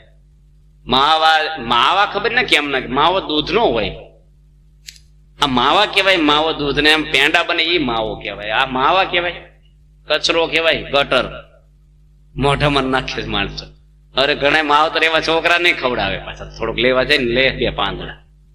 ના, વ્યસનો વાળા કેવા બધા વ્યસનો છે ને. પ્રમુખ સ્વામી મહારાજ સાથે એક ભાઈ નાનું ભાઈ કરીને હતા સુરતના, અને ગાડી ચલાવતા હતા અમેરિકામાં. અને સ્વામીને પગે લાગ્યા ને એટલે ખિસ્સામાંથી સિગારેટ પડી. અને ફોરેનની સિગારેટ છે ને બહુ લાંબી અને એકદમ પેકિંગ એનું એટલું સરસ હોય ને, આમ તમને આમ સરસ આમ પેકિંગ. કેટલી સિગારેટો બહાર પડે છે વર્ષમાં? 2400 અબજ. તમને માન્યામ નહીં આવે. ઇંગ્લેન્ડની અંદર નાના છોકરા છોકરીઓ ટોટલ સિગારેટો પીવે, 2% બાકી નથી ટોટલ. આપણા ભારતમાં આપણે સત્સંગ સમુદાય ધાર્મિક બેઠા છો, કોઈ બહાર તમે જોવો તો કેટલા વ્યસનો માણસને છે. આજે બૈરા વ્યસનો કરે છે. નાની વાવડી મને બીજે 10મા ધોરણમાં ભણતી છોકરીઓ બધી ગુટકા ખાય, પટેલોની. બોલો, વિદ્યાનગર કોલેજમાં છોકરીઓ સિગારેટો પીતી થઈ ગઈ. હવે એના દીકરાને શું સંસ્કાર આપશે? ક્યાં છે માણસ કે કોમ્પ્યુટર લાવો, અમારે ભાઈ એસી આવ્યું, ગાડી આવી, મોબાઈલ આવ્યા, ઘર હળગ્યું, એનું શું? આ બધી પાયમાલી વ્યસનો માંથી કેટલી બધી થઈ સમાજની. પેલા વ્યસન જ નહોતા, નામે વ્યસન નહોતા. એક ભાઈ છે ને હોકો પીવે ને દૂર બેન, હોકો તો ક્યાંય દૂર રાખે 10-15 ફૂટ, અને નાળે રાખે. હોકો કે વ્યસન થી આઘા હારા કે આપણે ફૂંકાઈ મારે પાછો. વ્યસન દાડા મોઢામાં ધુમાડા જ કાઢે જ યાર, આઘા હારા વ્યસન થી. એટલે પેલા નાનું ભાઈ ની સિગારેટ પડી ને એટલે પ્રમુખ સ્વામી કે છે કે તમે સિગારેટ છોડી દો ને, અમને ગાડી લઈને ફરો છો, તમે એટલી સેવા કરો છો. સ્વામી એ વાત નહીં બને કે કેમ? તમે કહો તમારી બૈરીને છોડી દઉં કે 15 વર્ષ નો હતો ને ત્યારથી હું સિગારેટ પીવું છું, ને બૈરી આવી છે 22 વર્ષ પછી. એટલે પહેલા સિગારેટ આવી, પછી ઘરવાળી આવી છે, એટલે હું સિગારેટ તો છોડીશ નહીં. સ્વામી એને બહુ સમજાવ્યા, ધીરે ધીરે ધીરે ધીરે છોડાવડાયું. પણ વ્યસન એટલા ઘર કરી ગયા હોય છે ને માણસને, માણસ કે મને સંડાસ જ ન ઉતરે બીડી વગેરે, એવા અમુક હોય છે. હોય છે કે નથી હોતા? ઘોડિયામાં કોણ બીડી પાતું હતું? લઈને જન્મા થા બીડીને બોલી ગળી, ઘોડિયા નતા બગડતા બીડી વગેરે. બીડી હોય તો સંડાસ ઉતરે, આ ટેવ હોય. મંદિરમાં આવે ને ગોદડા ઉઠીને બીડીઓ પીવે ઘણે. એટલે ભાળી જાય ને બહાર, યાત્રાળાની બસ આવી હોય ને, નવી રજાઈઓ મંદિરમાં સરસ હોય, અને ઉતારામાં શું પેલા કોઈ માણસો સાફ સફાઈ વાળા હોય, માણસો હોય એટલે બહાર ધુમાડા ભાળી જાય, એટલે ગોદડું ઓઢીને અંદર બીડે. ગોદડા કેટલી રજાઈઓ કાણી કરી નાખે આપણે, તબલા તણખા પડે એને સંડાસ વાજીને પી આવે. હવે બીડી કઈ પીવાની વસ્તુ છે? તમે મશીન છો ધુમાડા કાઢો તો હળગી જવું છે તમારે? ધુમાડા શેમાં નીકળે? હળગે એમાંથી નીકળે. તમે નાકમાંથી ને મોઢામાંથી ધુમાડા કાઢો છો તે હળગ્યા છો કે નહીં? હળગે તો ધુમાડા નીકળે ને. હળગવું છે? મા બાપ ભલે હળગ્યા, તમે નો હળગશો. વ્યસનો કેટલા બધા, પેલા માવા કહે ગિલોડીનો પાવડર નાખે, ઢેર ગલોડીનો પાવડર નાખે છે અંદર. આ પેલા પાન પરાગ વાળા આવ્યા હતા વડોદરા, પાન પરાગ ને આપણે ગુટકાનું નામ શું આવે છે? માણેકચંદ વાળા. ચા બહાર પડી માણેકચંદ ની ને. વડોદરા આવ્યા હતા બાપાના દર્શન કરવા પ્રમુખ સ્વામીના. સ્વામી કે તમારા કારખાને તો કેટલી બાયોને વિધવાઓ કરી છે, આ છોડો ને બીજો ધંધો નથી દુનિયામાં, રોટલો નથી મળતો તમને. કેટલા માણસોના જીવન હણી લીધા, પછી એની ધંધો બદલો. સ્વામી બહુ વાતો કરી, આ ચા ને બધું બહાર પડ્યું. એનો દીકરી એના કુટુંબમાં કોઈ નથી ખાતું પાછું, કારણ કે જાણે ને મારી પાસે હું નાખી છીએ. અને માણસો આ બધા વ્યસનો કરે છે જાત જાતના. હમણાં હું ભોજપરા ગયો હતો, ભાવનગરની બાજુમાં મહાવીરસિંહ બાપુનું ગામ છે. એ ભોજપરામાં સભા કરી અને મધરધામમાં ગયા. ગામના માણસો કે અમારું અડધું ગામ થી વધારે વિધવા છે અહીં. હું કામ કે ઘરે ઘરે દારૂ પીવાય છે. એમાં એક દાદા તિલક સારલો કરીને બેઠા હતા કે સ્વામી મારા 3 દીકરા 3 દારૂ પીવે છે. 2 જણા પીને જ આવ્યા હતા સભા. ઘરે ઘરે દારૂ. આ ભોજપરા ભાવનગરની બાજુમાં ઘરે ઘરે કોક બાય તો રાંડ્યા જ હોય. દરબારોમાં તો લગ્ન કર્યા બીજાડે રાંડે તો પછી ભણવાનું નહીં જિંદગી કે હારે જ રહેવાનું, પાછું પિયરમાં નહીં રહેવાનું. કેટલો ત્રાસ બાય ને આ વ્યસન, આ દારૂ, આ બીડીયું, ગુટકા. એટલે આ કળજુગના સ્થાન પરીક્ષિત રાજાએ કળજુગને આપ્યા છે. એમાંથી આપણે બચવું હોય તો વ્યસન માંથી દૂર રહેવું. વ્યસન છે ને એનાથી આપણે જેટલા આઘા રહી. લોકો કે છે ને બીડી છે એ સ્વર્ગની શું છે? સીડી છે. જો દાદાને ખબર છે પાછા, સ્વર્ગની સીડી કે છે ઉતરવાની છે, ધામમાં જવાની છે. પાછા આવો. સંત ચલે વૈકુંઠ में બેસે વિમાન કે માઈ, જહાં જાકે વાપસ ફરીને ભાંગ તમાકુ નાઈ. સંત ગયા ઉપર, પણ હોકાનું વ્યસન હતું, ત્યાં તો હતું નહીં કઈ. સ્વર્ગમાંથી માણસ ટેવ પડી હોય ને, એટલે કોઈ દાડો કોઈ વ્યસન આપણે રાખવું નહીં. તમાકુ છે 120 દેશ ઉપર ઉગાડે છે તમાકુ. આપણે અહીં ગુજરાતમાં બહુ તમાકુનું ઉત્પાદન છે, ખાલી કાઠિયાવાડમાં નથી. ચરોતરમાં જાઓ, આપણે જેમ કપા હોય ને એમ તમાકુ હોય, પણ તમાકુના ખેતરને કોઈ વાડ નથી હોતી.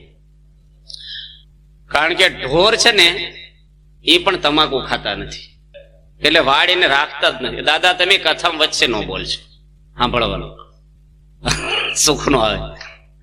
એટલે તમાકુ છે માણસના કેટલી બરબાદી થાય છે સમાજમાં. એટલે વ્યસનને પણ કળજુગનું સ્થાન આપ્યું છે. ઘણા બધા પ્રસંગો, હમણાં ઇંગ્લેન્ડમાં વાંદરાઓને બીડી પીવડાવી, 2 બીડી પીવડાવી વાંદરાને, પ્રયોગ કર્યો તો એને આંખમાં ઝાંખપ આવી ગઈ. એક ઉંદરડાને 5 બીડી પીવડાવી. ઉંદરડા છે ને બહુ મોટા, બિલાડી જેવડા ઉંદરડા મુંબઈમાં હોય છે, તો એની નસો બધી ફાટી ગઈ.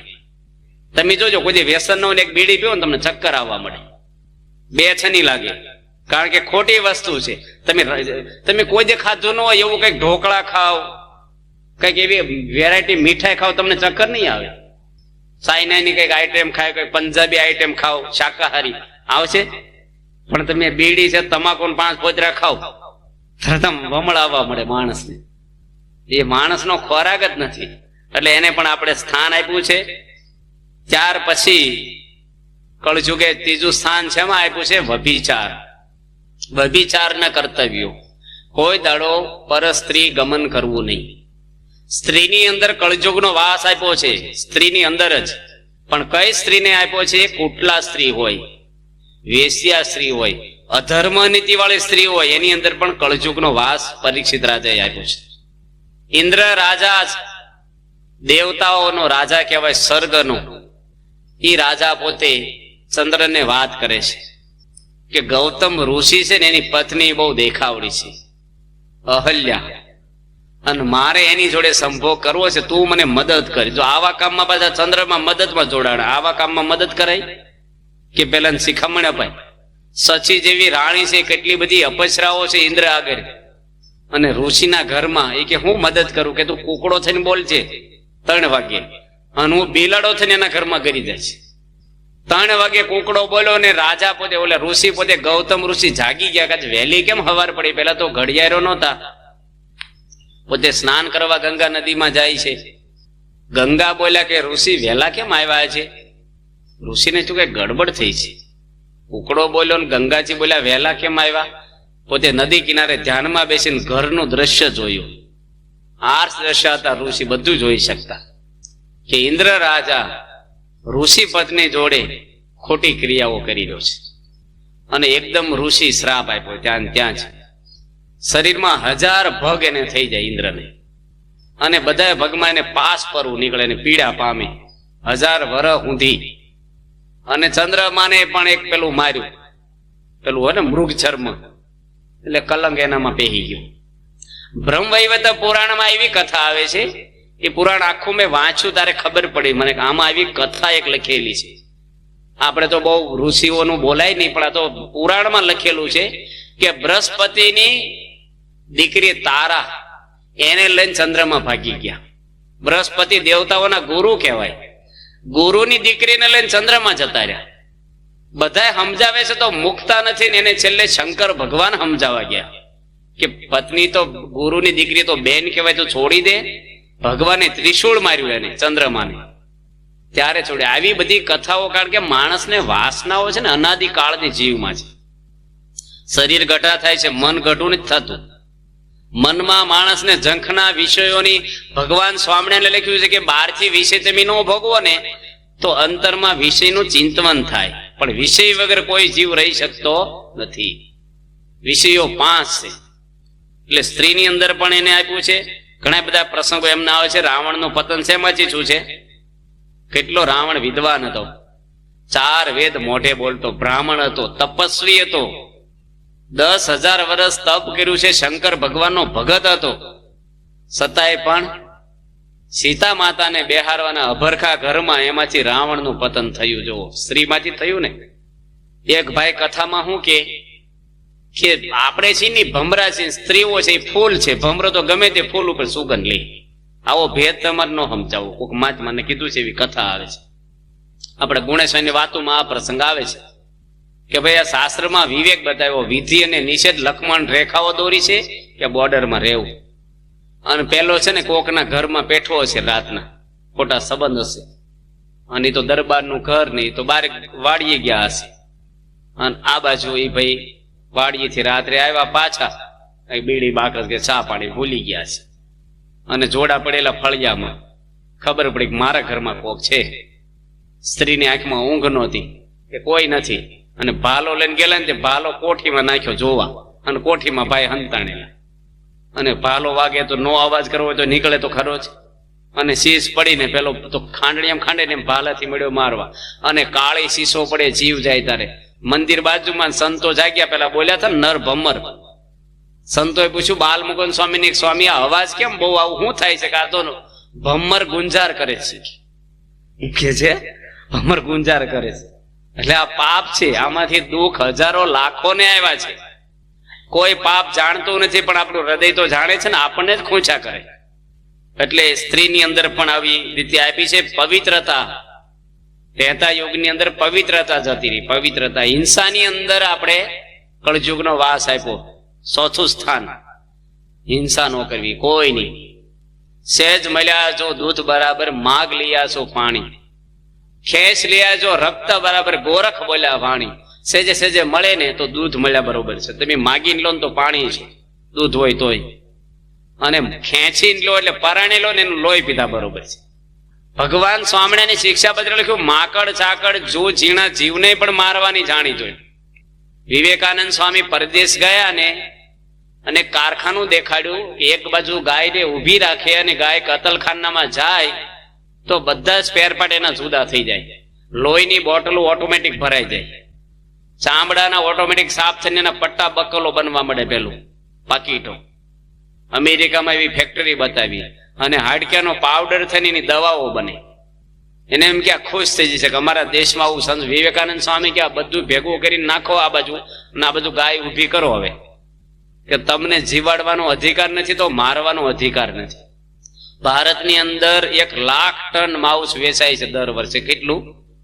લાખ ટન. 50 મણે ટન થાય. કેટલા પ્રાણીઓને મારી નાખતા હશે. 3500 કતલખાના છે. આજે હિંસાઓ આપણે તો નથી ખાતા, પણ તમે છે ને ગાળા છાળા વગરનું ખાઓ છો ને, એ પણ હિંસા જ છે. એ પવિત્રતા નથી. ઘરમાં બધું લોટમાં ધનેડા હોય, પેલી છાણી હોય ને, એક બાજુ એમને પડે ને એક બાજુ સળાઈને પડે. કાણી પડી ગઈ હોય છાણી, કણામાં કાણા પડી ગયા. તમારી પેલી ગણી હવે આવે છે ને એ કાણી થઈ ગઈ હોય, બદલે જ નહીં. એક ભાઈના ઘરે ગોળા ઉપર જ નળ રાખ્યો છે સીધો, વિસળવાનું જ નહીં ક્યારે. આપણો સત્સંગી છે નહીં, પણ કાર્ય કરશે પતો. નળ ચાલુ કરે, ગોળો ભરાઈ જાય. ગોળો વિસળવાનો જોઈએ રોજનો રોજ. તો માણસની અંદર શુદ્ધતા રાખવી જોઈએ આપણે, પવિત્રતા અને શુદ્ધિમાં બહુ ફેર છે. સાકરનો ગાંગડો પડી ગયો હોય કોઈ મળમૂત્રમાં, તો તમે ધોઈ નાખો તો શુદ્ધ થાય, પણ ભગવાનને ધરાવાય? પવિત્ર ના કહેવાય. પવિત્ર અંદરની વસ્તુ છે, શુદ્ધિ બહારની વસ્તુ છે. એટલે કળજુગના 4 સ્થાન આપ્યા છે. ત્યાર પછી પરીક્ષિત રાજા પોતે ઘરે આવીને બીજે દાડે, કોઈ દાડો નહીં ને તે દાડે એના પૂર્વજનોનો પટારો વીખ્યો. એની પટારો પોતે વીખતા કે હું મૂકી ગયા છે પાંડવો. જૂનો પટારો હતો. આપણે હોય ને ઘણી વાર નવરા પડી તો કઈક વીખી. પરીક્ષિત રાજાએ વીખ્યું. એમાંથી જરાસનનો દીકરો સહદેવ હતો. આ પાંડવોનો ભાઈનું નામ સહદેવ, પણ જરાસનના દીકરાનું નામ સહદેવ હતું. અને ભીમ છે ને બળજબરીથી સહદેવને મારી, અને એક હોનાનો મુંગટ જરાસનનો બહુ સરસ હતો, એ મુંગટ ભીમ લઈ આવેલો. એ બધી વસ્તુ પટારામાં ભરેલી પાંડવોએ. પરીક્ષિત રાજાએ પટારો ખોલ્યો, મુંગટ જોયો ને એટલે મુંગટ પહેર્યો. કળજુગને 5મું સ્થાન માગ્યું પરીક્ષિત રાજા આગળ, કે 4 સ્થાન તો હાવ ગંદવાડા જેવા આપ્યા, એમાં એકે હારું નથી, એક હારું આપો મને. કે કળજુગનો વાસ પછી સુવર્ણમાં રાખજે, તું જા સોનામાં રહેજે. તમે આ દાગીના પહેરો ને, પહોંચીને ચેન, એમાં કળજુગના પહેરવામાં કઈ વાંધો નહીં, પહેરવું, પણ તમારે જાણી રાખવાનું કળજુગને લઈને ફરું છું. કળજુગ ભેગો જ છે આપણી હાથે. સોનામાંથી ઝઘડા થાય છે કે નથી થતા? સોનામાં જ થાય. જજો, માણસ મરે ત્યારે પેલા હોનું વીખી લે છોકરાઓ, કાઢી લો બધું. આમ હોનામાંથી જ કેટલા ઝઘડા. એટલે કળજુગે હોના, ઓલા પરીક્ષિત રાજાએ હોનાનો મુંગટ પહેર્યો. મુંગટ પહેરી અને પહેલી વાર કોઈ દાડો નહીં, ઠાકોરજીનું લઈ લેવાય, દેવના છોર. પરીક્ષિત રાજાને એટલું બધું છું માન આવી જાય. માણસને માન બહુ હોય છે. જો સેજ આપણે ઉઠાડ્યા હોય ને જાહેરમાં, તરત માન આવે. મને આમ કીધું, બધાને થાય. એમને સંતોને માન આવે ને બધાને આવે. કનક તજો કામિની તજો, તજો ધાતુ કો સંગ, તુલસી લઘુ ભોજન કરે જીવે માન કે રંગ. માણસ વખાણ કરે ને તો ખાધા જેટલો આનંદ થઈ જાય. કોઈના વખાણ થાય ને, તમે ભૂખ્યા હોય તો ભૂખ ભાંગી જાય. બોલો, આપણે માન વસ્તુ જ એવી છે. પરીક્ષિત રાજાને માન આવી ગયું, અને મરેલો નાગ પડ્યો હતો. એ ઝાંખડામાં નાગ હતો ને, એ લઈ 2 હાથે અને ઋષિના ગળામાં વીટી દીધું. આ કરાય એવું કાર્ય? પાંડવોનો દીકરો છે, ધર્મ વાળો છે, જે કળજુગને નાશ કરવા વાળો, ઋષિઓના સ્વાગત કરવા વાળો છે, ઋષિના પગ ધોઈને પાણી પીવે એવો રાજા છે. પણ કોનો પ્રવેશ છે એનામાં? કળજુગનો. ઘણી વાર આપણે એવું હોય ને, મારે નહોતું કરવું ને થઈ ગયું, તો જો આપણે પશ્ચાતાપ થતો હોય છે. પરીક્ષિત રાજા ત્યાંથી ચાલ્યો જાય છે ને, ઘરે જઈને જેવો મુંગટ ઉતારીને બેહે છે ને, અને એને બુદ્ધિ સ્થિર થઈ કે આ મેં શું કર્યું. જે હાથે ઋષિઓને હું ફૂલ માળા પહેરાવતો, જે હાથે ચંદન ઘસીને હું અરછાઓ કરતો, જેને 2 હાથ જોડીને પગમાં માથું નમાવતો, એ ઋષિના ગળામાં મેં નાગ નાખ્યો, સર્પ નાખ્યો. એને કીધું કે આજથી હું અન્ન પાણી હરામ કરી દઉં છું, પ્રાયશ્ચિત કરું છું. જીવીશ ત્યાં સુધી અન્ન પાણી જ નહીં લઉં. આવો પરીક્ષિતે સંકલ્પ કર્યો. આ બાજુ ઋષિ તો ધ્યાનમાં બેઠા ને ખબર પણ નથી કે મારા ગળામાં નાગ છે. પણ સમીક ઋષિના દીકરો શ્રોંગી ઋષિ, નાનો બાળક છે, 10 વર્ષનો, બાજુમાં એક નદી વહે છે. ત્યાં બધા બ્રાહ્મણના છોકરાઓ ઋષિઓના છોકરાઓ રમતા હતા નદી કિનારે. ત્યાં બે છોકરાઓ આવ્યા, એ શ્રોંગી, તારા બાપના ગળામાં તો સર્પ નાખેલો છે કોઈ. અને પરીક્ષિત રાજા આવ્યો હતો આશ્રમમાં, એવું જાણ્યું છે મેં. અને એટલો બધો ક્રોધાયમાન થઈ જાય છે ઋષિનો દીકરો શ્રોંગી ઋષિ, 10 વર્ષનો બાળક, એના હોઠ ફફડવા મળ્યા, ધ્રુજવા મળ્યો. અને એકદમ જ એને એટલો બધો ગુસ્સો આવી જાય છે ને કે નદીમાંથી પાણીની અંજલી ભરી અને કહે છે કે મારા બાપના ગળામાં જેની નાગ નાખ્યો હશે ને એને અઠવાડિયામાં તક્ષક નાગ કરશે ને મૃત્યુ થાય. ઋષિ પુત્ર તો બ્રાહ્મણનો દીકરો હતો, સત્યને વરેલા ઋષિઓ હતા. કોઈ સાધુ સંતોનો ક્યારેય અપરાધ ના કરવો, કોઈનો દ્રોહ ન કરવો, જીવ પ્રાણી માત્રનો દ્રોહ ન કરવો. એમાંથી આપણું અધપતન જ થાય છે. નામ શું તમારું? કે જીવાભાઈ. કામ શું કરો છો? કે રાફડા ખોદવાનું કરીએ છીએ. તો મરેલા જ કયો ને જીવાભાઈ શું કામ કયો? ક્યાંક નાગ નીકળશે રાફડામાંથી. એમ માણસ ને દ્રોહ કરે ને એટલે કોક દાડો પરી બનવું. ભગવાન સહન નથી કરતા. ઘોડી બટકું ભરે ને પછી મૂકે નહીં, પણ આંખમાં આંગળી નાખો ને તો મૂકી દે. એમ ભગવાન છે ને કોઈ છોડતા નથી. તમે ગમે તેટલા પાપ કરો પણ ભક્તનો અપરાધ કરો. હિરણ્યકશ્યપનું આખ્યાન આપણે સાંભળીશું 7મા સ્કંધમાં. ઘણા બધા પાપ કર્યા, ભગવાને સહન કર્યા, પણ પ્રહલાદજીને સંછેડ્યો. ભગવાને સ્પેશિયલ અવતાર લીધો છે એના માટે. સંત સંતાપે જાત હે રાજ ધર્મ અરુ વંશ, તુલસી તૈણે ટીલે ન દીઠા રાવણ કૌરવ ને કંસ.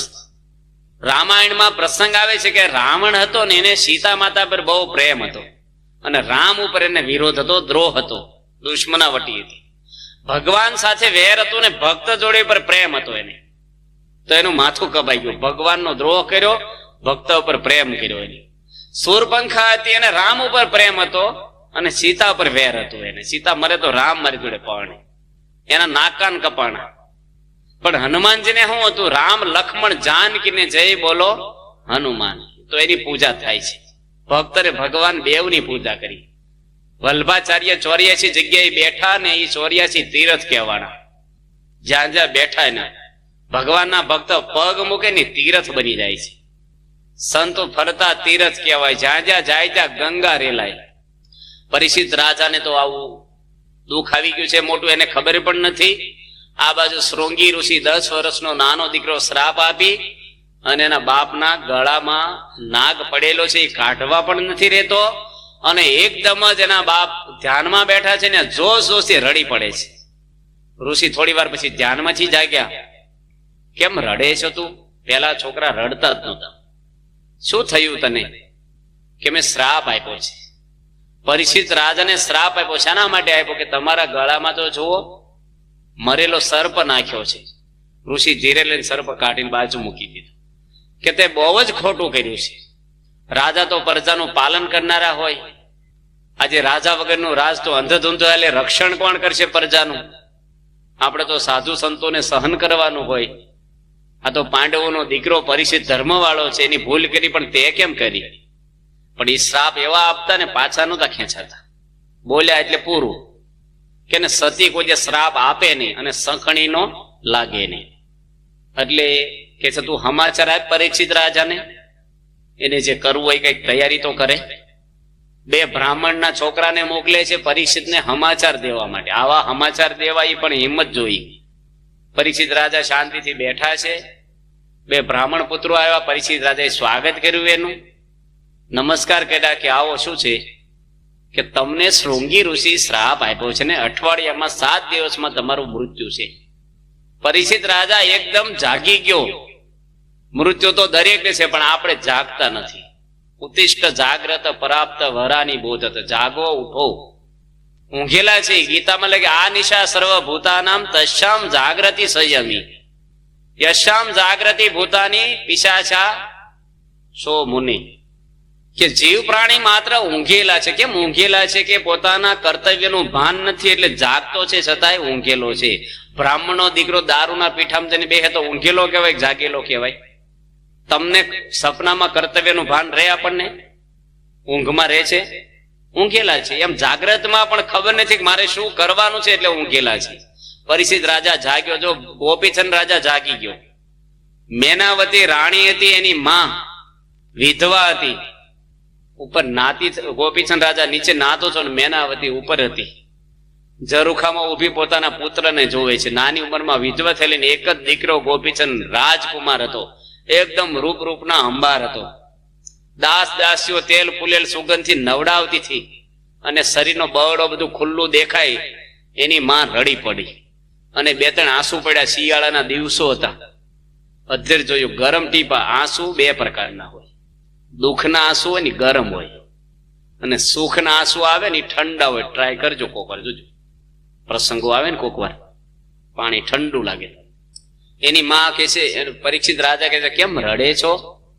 તને કોઈ આંગળી સીંધી હોય તો હાથ કાપી નાખું, કોઈ કરડી નજર કરી આંખ ફોડી નાખું, કોઈ કરડું વચન કે તેની જીભ કાપી નાખું. હું રાજા છું, મારી માને દુઃખ કેમ છે?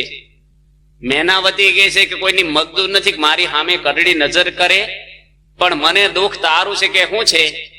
કે તારા બાપની પણ આવી કંચન જેવી કાયા હતી. આવું તારું ધન રે જોબન ધૂળ થાશે, કંચન જેવી કાયા તારી રાખ મારોળાશે. કે કંચન જેવી કાયા તારી રાખ થઈ જશે. તારા બાપની પણ રખ્યા થઈ ગઈ. શું કરું? ભગવાન ભજી લે. છે કોઈ માતા એવી પૃથ્વી પર? એકના એક દીકરાને કેવા વેણ કે છે, ભગવાન ભજી લે, રખ્યા થઈ જાય. શું તારો બાપ પણ રખ્યા થઈ ગયો? અત્યારે તો 5-5 છોકરાઓ તો કે સાધુ થવાની વાત નહીં હો. ઘરે ખાવાનું ખૂટીને જ ગયું. આ બધા સંતો ખૂટી ગયું એટલે આવ્યા છે. આ બધા રાજાઓને ખૂટી ગયું એટલે નીકળી ગયા છે. માણસને સાધુ થવાની વાત, બહુ સાધુ વગર બેહવા મળે ને મા બાપને બીક લાગે, કદાચ લઈ જશે, જતો રહેશે. આ માતાઓ બધી ધ્રુવજીના આખ્યાનમાં આવશે માતા કેવી હોય. પરીક્ષિત રાજાને જાગૃતિ આવી ગઈ અને સુખદેવજીને પ્રશ્ન પૂછે છે. આમ તો બધા પેલા ઋષિ મુનિઓને ગંગા કિનારે પરીક્ષિત રાજા બેઠા છે, બહુ ઉદાસ થઈ ગયા છે. પરીક્ષિત રાજા ધર્મવાળા હતા. બધા ઋષિઓને ખૂબ જ પ્રેમ ને લાગણી હતી પરીક્ષિત ઉપર, એટલે બધા ઋષિઓ પણ હાજર થઈ ગયા. કોઈ પણ માણસના કુટુંબમાં દુઃખ આવે ને ત્યારે સ્નેહો ભેગા થઈ જાય. ઋષિઓ પરીક્ષિતને કહે છે કે અમે શું ઉપાય કરીએ, મારે શું કરવું? પરીક્ષિતને કહે છે કે તમે તપ કરો. કે હું તપ કરીશ, મૃત્યુ તો કઈ છોડશે નહીં અઠવાડિયામાં. કે દાન કરો, કે હું રાજ આપી દઉં. જન્મ છે એનો દીકરો છે પરીક્ષિતનો, એને રાજ આપીને પરીક્ષિત રાજા પોતે હાવ રાજમાંથી નિવૃત્તિ લઈ લીધી તરત જ. શું કરવું મારે? અને પોતે બહુ જ ભાગ્ય ઉદય ને બહુ જન્મ સમર્પિત, એને બહુ જન્મના ભાગ્ય ઉદય થાય ત્યારે એને સંતનો સમાગમ મળે છે. ભગવાનની ઈચ્છાથી 16 વર્ષના સુખદેવજી ફરતા ફરતા આવે છે. શરીર ઉપર એક પણ કપડું પહેર્યું નથી. પરીક્ષિતના ભાગ્ય ઉદય થયાના પૂર્વના પુણ્ય હશે પાંડવોના, કે એના ઘરના ટકોરા ખખડાવતા સુખદેવજી પધાર્યા. મૃત્યુની અણી હતી. સુખદેવજી કપડું એક પણ પહેર્યું નથી. પાછળ ઘણા આવા નાના નાના છોકરાઓને બૈરા હોય પાછળ ધૂળ ઉડાડે ને કાંકરા મારે છે. સુખદેવજીને ખબર જ નથી કે મેં કપડા પહેર્યા છે કે નથી પહેર્યા, કારણ કે એને દેહ જ ભાવ નહોતો. અને ભાગવત ભણતા ભણતા જ બધી હાલ્યા જતા, અખંડ ભગવાનના ચરિત્ર ગાતા ગાતા જ ફરતા. એને દુનિયા શું છે એને ખબર નથી કે દુનિયામાં કોઈ બગડેલા માણસો છે. એ દરેક મેં ભગવાનનું સ્વરૂપ જ જોતા. એની મસ્તીમાં આવતા હતા બ્રહ્મની. પછી રાજાના પુણ્ય ઉદય થયા. બધા હજારો ઋષિઓ મુનિઓ, અંગીરા ભગીરથ બધા ઋષિઓ બેઠા છે. નારદજી પણ છે. બધા ઉભા થઈને સુખદેવજીનું સ્વાગત કરે. સુખદેવજી ખાલી 16 વર્ષની ઉંમર છે. શરીર ઉપર વાળ બધા વિખાઈ ગયેલા છે, નગ્ન અવસ્થા છે. અને ભગવાનની ઈચ્છાથી આવ્યા. પરીક્ષિત રાજા બહુ ખુશ થઈ ગયો. પરીક્ષિત રાજાને સામે બેસાડે છે અને પરીક્ષિત પોતે કહે છે કે સુખદેવજી, મારે 7 દિવસમાં મૃત્યુ આવવાનું છે, તો મૃત્યુની નજીક દિવસોમાં મનુષ્યને પહેલા શું કરી લેવું જોઈએ જલ્દીથી? સુખદેવજી કહે છે કે પરીક્ષિત રાજા, તારે તો 7 દિવસે કેમ ગભરાય છે તું? ખટવાંગ રાજાનું તો 2 મુહૂર્તમાં કલ્યાણ કર્યું છે. ખટવાંગ રાજા પોતે દેવતાઓ જોડે લડવા ગયેલો. દાનવો અને દેવતાઓના પક્ષે દાનવો જોડે લડતો અને બહુ જ સુરવીરથી લડતો. દેવતાઓ રાજી થઈ ગયા એની ઉપર અને એને કીધું કે હવે તમે મૃત્યુ લોકમાં જાઓ પાછા. ખટવાંગ રાજા આવીને પૂછે છે કે મારે આવડતા કેટલી છે? કે તમારે 2 મુહૂર્તની આવડત, 2 ઘડીની. 1 ઘડી એટલે 24 મિનિટ થાય, 48 મિનિટ એટલે 1.25 કલાક જેવી આવડતા છે તમારે ફક્ત. સુખદેવજી 1.25 કલાકમાં મોક્ષ છે ને એક ક્ષણમાં થઈ જાય. એમાં કઈ 1000 વર્ષ જીવે તોય ન થાય. રાવણ 1,80,000 વર્ષ જીવ્યો તોય નથી થયો. તમારું મન લાગી ગયું તો મોક્ષ થઈ ગયો. વાર નથી લાગતી. કરંટ આપ સીધ પાડો ને કેમ પંખો તરત લાગે, પણ લાગવું જોઈએ. પણ જલ્દી લાગે નહીં એટલે અત્યારથી પ્રેક્ટિસ કરવાની. મૃત્યુ ગમે ત્યારે આવે. અંતે આ મતિ શા ગતિ, જેવી મતિ હોય ને એવી ગતિ થાય આપણી. મૃત્યુ માણસને એવું છે ને કે આમ અંતકાળે યાદ આવી જાય ભગવાન, મોક્ષ થઈ જાય. પરીક્ષિતને અંતકાળ હતો, એક ભાભાને મૃત્યુનો અંતકાળ હતો ને, અને છોકરા 4, અને ભાભા પેલો ફરજો બન્યો લાંબા ટૂંકા હાથ કર્યા. છોકરાને શું કઈક દાટ્યું છે રાણી સિક્કા કે હોના, પેલા બેંક નહોતી ને બધું દાટતા, એટલે મરતા મરતા કઈક દેખાડતા જાય તો આપણે બધું ખોદવું ને વીખવું નહીં. એટલે ડોક્ટર બોલાવે. અમથા ભાભા માંદા પડે શું કે અજમો ખાવ, ડોક્ટરની જરૂર નથી. છોકરો માંદો પડે દવાખાને લઈ જાય, ડોહાનું કઈ જરૂર નહીં દવાની. બહુ ઉતરી ગયેલી ગોળી હોય ને, તમને તાવ મટ્યો ન હોય, ગોળી વધારે પણ એ આપી દે કે આ ગોળી મટી જશે. શેની છે કોણ જાણે. સ્વાર્થ છે ને દુનિયામાં. અને આમ હાથ કરે ને ડોક્ટર બોલાવ્યા, શક્તિના ઇન્જેક્શન આપ્યા, સ્ટીરોઇડ વાળા ઇન્જેક્શન આપ્યા, અને 500 રૂપિયાના આમ દવા તાત્કાલિક કરી. અને છોકરા બાપામાં થોડીક તાકાત આવીને બોલ્યા કે 4 દીકરા આઈ છો ને ભેંસ ક્યાંની હાવણી જ આવે છે. અને ડોહા મરી ગયા એટલું બોલી. હવે એ મરીને શું થાય પછી? મરતા મરતા પેલા હોની હતા ને, હોની એને તાવ આવેલો, અને 4 દીકરા ડોક્ટર તાવ માગ્યો કે 104 છે. હોની કે આપી દે, આપણે હોમાં જ લીધું છે. એટલે હોનાની નથી વાત, આ તાવની વાત હાલે છે. પણ આખી જિંદગી તમે જેવું કેસેટમાં રેકોર્ડિંગ કર્યું હોય ને એવું આખી જિંદગી સંભળાય ને પછી બીજું કઈ સંભળાય? એમ આપણે આખી જિંદગી જે કઈ કર્યું હોય ને અંતકાળે યાદ આવે. મૃત્યુ ઘડી એવી છે ને માણસને કે આધિવાધી ઉપાધિ બધી લાગે માણસ. પરીક્ષિત રાજા પોતે સાવધાન થઈ ગયા. સુખદેવજીને પૂછે છે કે મારે શું કરવું જોઈએ મૃત્યુ આડી કડી. પરીક્ષિત રાજા અનશન વ્રત લઈને બેઠા છે. પાણી પીવું નહીં, ખાવું નહીં, ઉઠવું નહીં, ઊંઘવું નહીં, હલવું જ નહીં. કેટલા દાડા? 7 દાડા. મને બહુ ભારે છે ના કથા. તમને હમણાં આકાશવાણી થઈ હોય, આજ શું વાર છે? મંગળવાર છે. અને શુક્રવારે તમારે બપોરે 2 વાગે મોત આવવાનું છે. તો ઘરે ભજીયા બનાવ્યા તો ખાવ, કેરી રહ કાઢ્યો ખાવ, છોકરા આઈસ્ક્રીમ નું ગુલ્ફી ખાવ. શુક્રવારે શું કરવું? હમણાં ઊંઘ આવે, ચેન ન પડે ક્યાંય. હવે 7 દાડામાંથી 8મો દાડો નક્કી છે આપણો. 7 દાડા જ ફિક્સ છે ને આપડા. ગમે ત્યારે કથા આવે છે કે એક બ્રાહ્મણ હતો, એને ગરુડજી જોડે હેત. બ્રાહ્મણ ગરુડજીને કથા સંભળાવે. બ્રાહ્મણ ગરુડજીને પૂછે, ગરુડજી તમે તો વૈકુંઠમાં રહ્યો, ભગવાનનું વાહન કહેવાવ, અને મારે તો ગમે ત્યારે મૃત્યુ આવી જાય. તમારે તો ભગવાનની સાથેનો સંબંધ, એટલે તમારે ત્યાં મોત ન આવે. ગરુડ કે તું ગભરાય જ નહીં, હું તને મોત માંથી ઉગારી લઉં. તારું મોત જેમાંથી આવવાનું છે ને એ હું ભગવાનને પૂછી લઉં, કારણ કે ભગવાનની સાથે જ હું રહું છું. બ્રાહ્મણ કે હારું ભાઈ કઈક ઉપાય કરી દો, કારણ કે જીજી વિશા માણસને હોય છે, મરવું કોઈને ગમે છે. કોકને મરવાનું કઈ તરત કે તું મરીને આમ ધક્કો જ લાગે તરત. ડોસીમાં પેલો ભારો લઈને આવતા હતા ને ઘાસ નો, બિચારા એકલા છોકરા નોખા કાઢે છે, અને શરીરમાં રોગ ગણે ને 2 મણ ઘાસ ઉપાડેલું, અને કંટાળી ગયા કે આની કરતા તો મોત આવે થારું. અને ભારો હેઠો નાખ્યો રસ્તામાં, અને મોત આવીને સામે જ ઉભું રહ્યું. માજી કે તમે કોણ? એ કે તમે સંભાળ્યો નહીં, હૃદયથી બોલ્યા માજી મોત આવે થારું. હું મૂર્તિમાન મોત આવ્યું. કે કેમ? કે તમને લેવા. કે મેં તો તમને એટલે બોલાવ્યા, મને ભારો ચડાવો, મારે ઘરે જવું છે. અને મોત કોઈને ગમે? આમ કહીએ ખરા દોરી ખેંચી લે થારું, પણ દોરી ખેંચે કોક મરી ગયો અંદર ઘરમાં બોલે કે આની કરતા ભગવાન મને લઈ ગયા હોત તો. પણ પેલો હલ્યો હોય તો થોડોક કે હું તો ખાલી ખાલી કઉ છું, કે પછી તૈયાર કોઈ ન થાય, ખાલી બોલે. મોત તો બહુ ભારે. માણસ ભગવાને છે ને આ એક ખાતું પોતાના હાથમાં જ રાખ્યું કે જીવ ભગવાનને ગાંઠે નહીં. મોતની બીક છે. દુનિયામાં અમર હોય તો પછી કોને જોવાનું? મરવાનું જ નથી. મૃત્યુને ભય છે ને જવાનું છે એક દાડો. ભગવાન હિસાબ લે છે. અત્યારે ભગવાન આપણે વિડીયો પાડે છે, ઉપર દેખાડશે. પછી મૃત્યુ એટલે જીવનનો સરવાળો છે, એટલે પાપ પુણ્યનો. ભગવાનના ઘરે જાવ એટલે જીવનનો હિસાબ દેવાનો છે. સ્વામી લખ્યું ઝેરના લાડવા ખાતા હારા લાગે, ઘડીક પછી ગળું ચાલે. આ વિષયો એવા છે જગત. એટલે પોપટ ને બ્રાહ્મણ કે છે ગરુડજીને કે તું પૂછી લાવજે, મને ઉગારી લે મોત માંથી.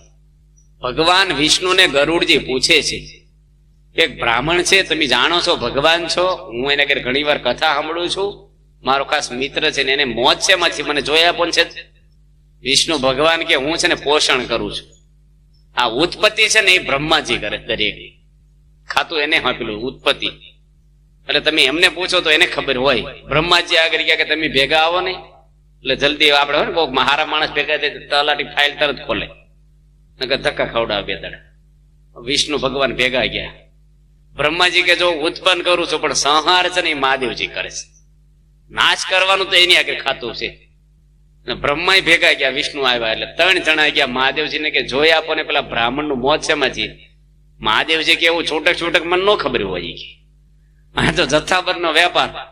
બધા ડેમ બેમ તોડવા હોય, મચ્છુ ડેમ, મોરબી નો કઈ ભૂકંપ હોય મોટા, આવું એક એક એવું તો યમરાજા ને ખબર હોય એક એક ની. તો 4 જણા યમરાજ આગળ જાય છે. યમરાજા કે ચિત્રગુપ્ત ને બોલાવો, ભાઈ આશીષન છે અમારા મહેતાજી. અને ચોપડો ખોલ્યો. માલપા એવું લખ્યું હતું કે બ્રહ્મા, શિવ અને વિષ્ણુ, ગરુડજી, યમરાજા અને ચિત્રગુપ્ત 6 જણ ભેગા થાય ત્યારે બ્રાહ્મણ જ્યાં હોય ને મરી જાય. આમ તો મરવાના નહોતા, પણ ગરુડજી ખોતરીને ઉભું કર્યું. જોવા મોત છે ને એ માણસ ને છોડે જ નહીં, પોકારે, ગમે ના પોકારે. એક બીજી આવી કથા આવે છે કે એક ગુરુનો શિષ્ય હતો ને, બિચારો બહુ ધાર્મિક, વ્યવસ્થિત સેવા કરે, આખું ભાગવત ભણ્યો, ગીતા ભણ્યો, તપ કરે, વ્રત કરે ને બહુ સેવા. સંત પણ સાચા હતા. રોજ ભિક્ષા માંગવા જાય ને મદારી ગામડામાં ખેલ કરતા હોય, નાગને મરકટ ભેગું લાવ્યા હોય, અને બધું ટોળું વળ્યું ને એમાં આ ઉભો રહ્યો ભિક્ષા માગતો માગતો જોવા. એના ખંભે કે કોઈ હાથ મૂક્યા વજનદાર પાછળથી, અને વજન એવું આવ્યું ને જોયું કોણ છે કે હું યમરાજા. એ કે હાજે 7 વાગે તૈયાર રહેજે, હું લેવા આવીશ તને. આ વોર્નિંગ આપ્યું. વોર્નિંગ આપણે બધાને આપે જ છે, જોકે આપે છે ને. નોટિસો નથી આવતી, નોટિસો ઘણા આવે છે. હાર્ટ એટેક મોટી નોટિસ કહેવાય, પણ આ બધા વાળ ધોળા થઈ નોટિસો જ છે આપણને. દશરથ રાજાને એક વાળ ધોળો છો, કાન આગળ રાજ મૂકી દીધું. અરીસામાં જોયું છે પાણીમાં કે વાળ ધોળો છો, નોટિસ આવી ગઈ. હવે ભગવાન રામને રાજ આપીને મારે હવે નિવૃત્તિ લઈને ભજન કરવું જોઈએ. સરકાર 58 વર્ષે રિટાયર કરે છે. ખેતીમાં જો કે રિટાયર જેવું આપણે આવતું જ નથી. મરો ક્યાં સુધી તરેલા ખેંચા જ કરો ઢોરની જેમ.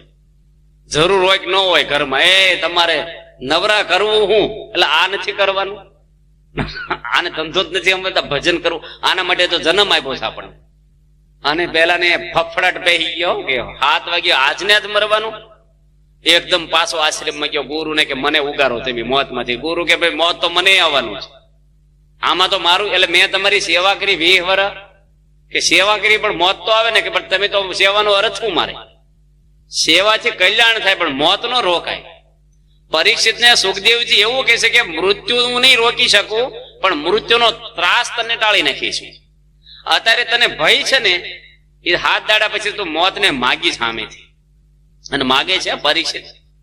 તક્ષક નાગ આવે છે ને, પરીક્ષિત રાજા હાથ ધરે છે સીધો જ, આમ લે ડંખ મારી, આ ખોળિયું મારું પડી જાય ને તો ભગવાનના ઘરે જાવ, આ તો પાપ છે શરીર. નોખા પડી ગયા શરીરથી 7 દાડામાં, કઈ નહીં. નોખું છે શરીર અને જીવ નોખા છે, એવું જ્ઞાન પરીક્ષિત ને સુખદેવજી 7 દાડામાં આપ્યું. એટલે આ તો ગુરુ કે હું ઉગારું નહીં. માણસ મોત આવે ને પછી કઈ સેવા કરે આશ્રમમાં? ફફડાટ ભેગી ગયો, ભાગી ગયો નથી. 20 વર્ષે છોડી. અને ગામના રાજા હતા ને, કોઈ ગામ નાનો રાજા હશે, કે તમે ઉગારી શકશો? કે ઘોડો છે મારી આગળ પાવરફુલ, 2 દાડા ધોડાવીશ ને તોય ઉભો નહીં રહે. તને અહીં કીધું છે ને યમરાજે આવવાનું, નીકળી જા ને તું દૂર, ભલે ને હોજા કરે. ટપાલી છે ને એ સરનામા ભૂલી જાય, પણ યમરાજા સરનામું ન ભૂલે કોઈ. સુરત જાઓ, મુંબઈ જાઓ, બેલ્જિયમ જાઓ, એ તમારે આવી જ જાય. મોત કોઈને મૂકે નહીં. એટલે પછી તો ઘોડો લઈને ભાગ્યો પેલો, અને પછી તો ઉભો રે પાણી પાવા પીવા. હાજે 7 વાગ્યા સુધી ઘોડો ધોડાયો, દૂર નીકળી ગયો. અને ઝાલર વાગ્યા સમય છો ને, ગામની ભાગોળે ઉભો રહીને ઘોડાને થાબડે કે સારું કર્યું તે મને અહીં લાવી દીધો કે છે. એટલામાં યમરાજા ઘોડાને થાબડવા માંડ્યા. એ કે મને ચિંતા હતી કે આ કેવી રીતે અહીં પોકશે, એનું મોત અહીંયા હતું. એ કે સારું કર્યું તે લાવી દીધો આને. બસ ઉપાડ્યો એને ત્યાંથી. મોત તો કોઈને છોડે એવું છે. પરીક્ષિત રાજાને ભય પામી ગયો, તો કથામાં બેસી ગયા છે. ભય તો દરેકને છે મૃત્યુનો, અને બધા ભયમાં જ જીવે છે. આપણે ભૂકંપ છે ને પછી થોડા આંચકા આવતા, ભાવનગરમાં બહુ આવ્યા. તો ઘણા માણસો શું કરે, વાસણ ઉપર વાસણ મૂકે, એની પર પાછું કઈક ડીશ ઓલી વાટકી મૂકીને એની પર થાળી મૂકે, એટલે કઈક ભૂકંપ આંચકો આવે ને તો જાગી જવાય, કુવે ને બાજુ મૂકી રાખે આવું. એટલે પેલું છે આંચકો આવે ને, આમાં ગઢડામાં એક આંચકો આવી ગયો છે, એમ બધા હુતા હતા મચ્છરદાનીમાં, અને ભાગ્યા ને 3 પગથિયા ઉતર્યા એક હાથે આંચકો આવ્યો, હારો એવો આવ્યો હતો, ખખડવા મળ્યું હતું બારીઓ, ઝાડો દટાઈ જઈશું.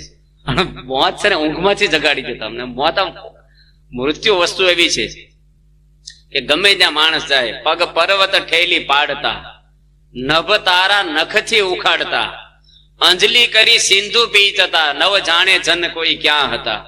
મરવું જનનો નક્કી ઠરાવ છે, મરવું જનનો સ્વભાવ છે, મૃત્યુ નક્કી ઠરાવ છે, માણસનો નક્કી ઠરાવ થઈ ગયેલો જ છે.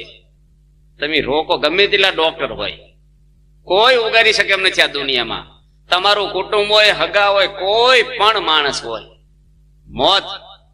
બ્રહ્માનંદ કહે ખબરદાર બંદા દેખ, કાલ કિસી કો ન છોડતા હે. કાળ કોઈને છોડતો જન્મ્યા ત્યાંથી જરૂર જાણો મરવાનું છે માથેજી. આવ્યા ત્યારે શું લાવ્યા શું લઈ જાવ. પ્રભાતે ફૂલડિયા ખીલે, સાંજે તે કર માસેજી. નિત્ય બાગમાં નવીન કળિયો ખીલીને ખરી જાશે. તે પ્રમાણે જગત જાય છે જળની પેઠે વહેતું.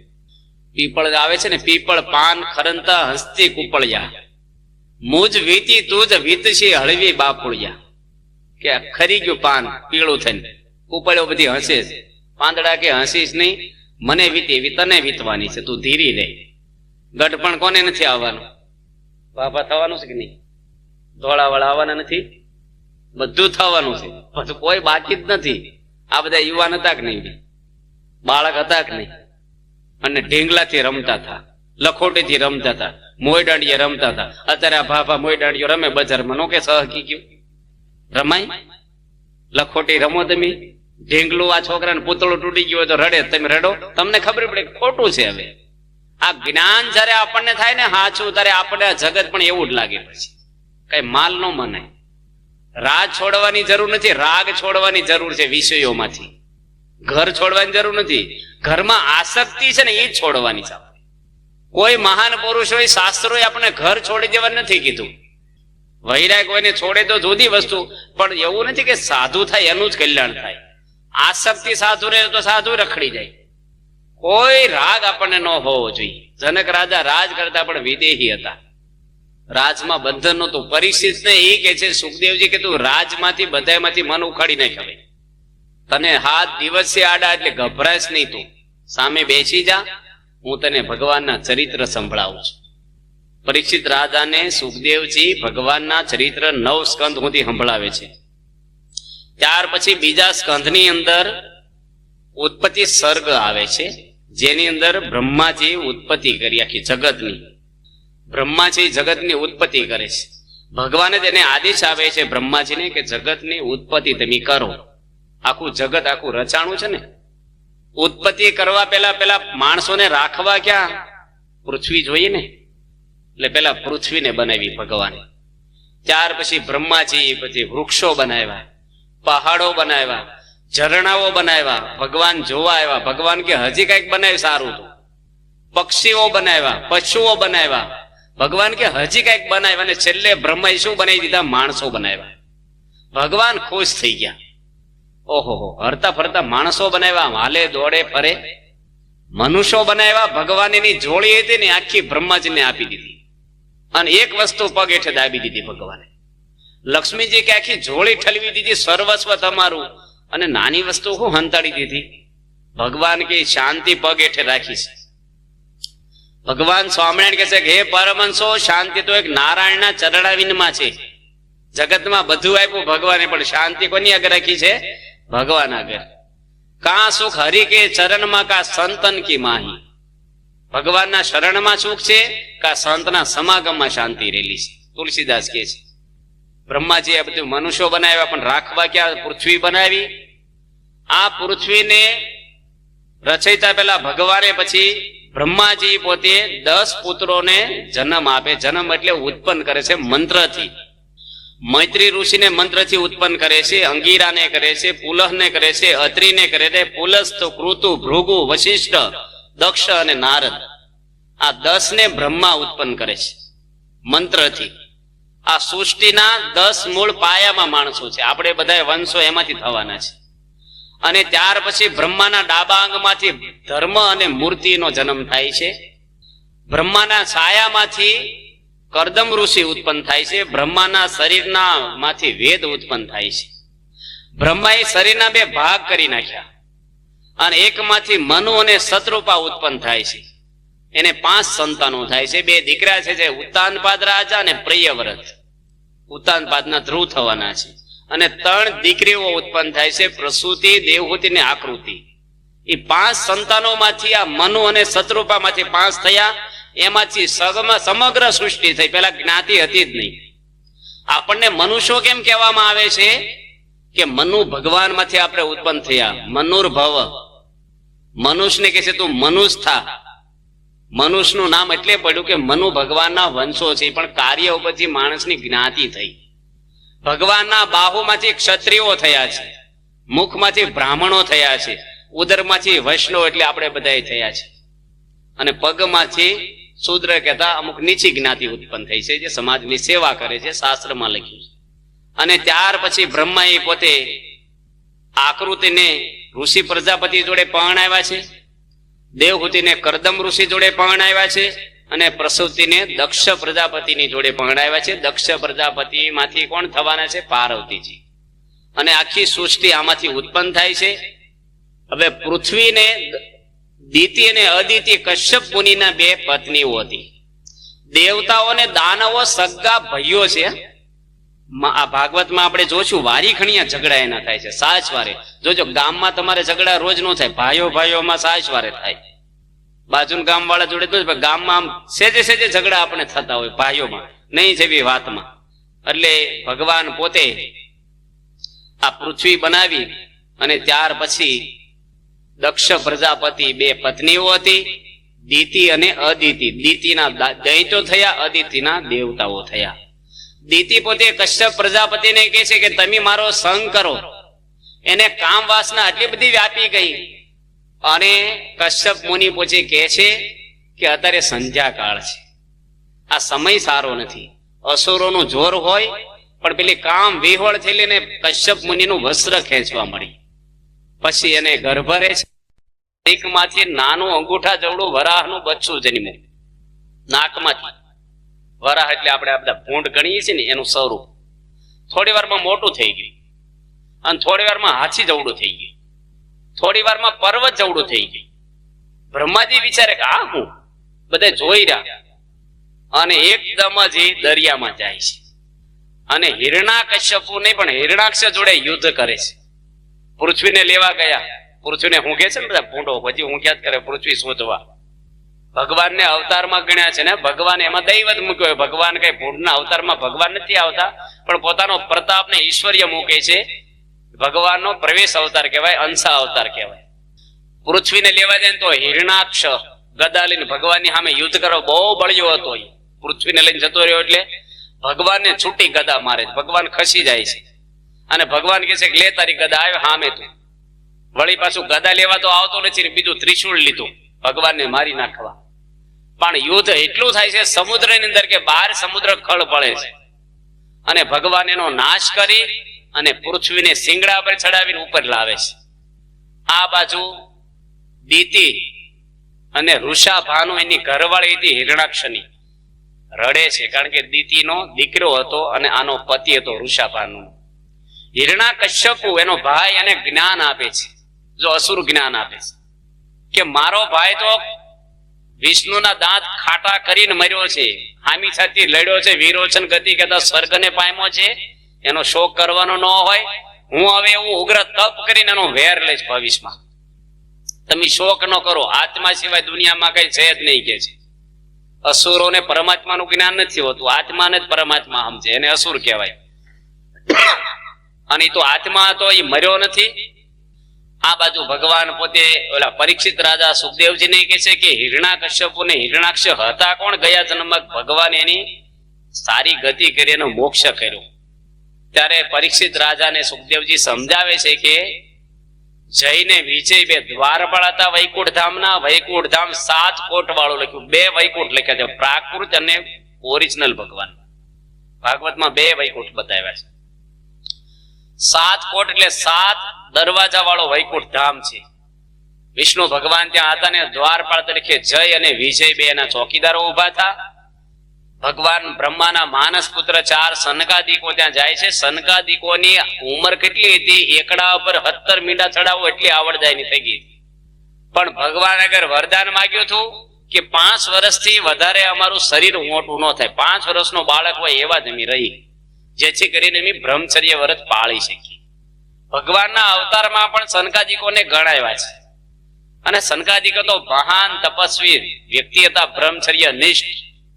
પણ શરીર ઉપર 5 વર્ષનો બાળક હોય ને કઈ કપડા હોય નહીં, એટલે એમને ફર્યા અને જતા હતા ને પૂછા વગર સીધા અંદર જતા હતા ને પેલા ચોકીદારો રોક્યા, જઈને વિજય ક્યાં જાવ છો? ભગવાનના દર્શન કરવા. કે લાયકાત છે તમારી? શરીર ઉપર કઈ કપડા પહેર્યા નથી, હાવ નાગા પુગા આવ્યા તો જાવ અહીંથી. કે અપમાન કર્યું, સનકાદિકોનું અપમાન કર્યું જઈને વિજય. આપણે કહેવત છે ને, કુંભાર કરતા ગધેડા ડાયા. કેસ હાથમાં લઈ લીધો. જુઓ, ભગવાનને પૂછવું જોઈએ કે આ લોકોને આવવા દેવા છે? ભાઈ આ રીતે આવ્યા છે ને આવે છે દર્શન કરવા. પણ પાવર આવી જાય ને, ચોકીદાર ભગવાનનો ચોકીદાર શું એમ.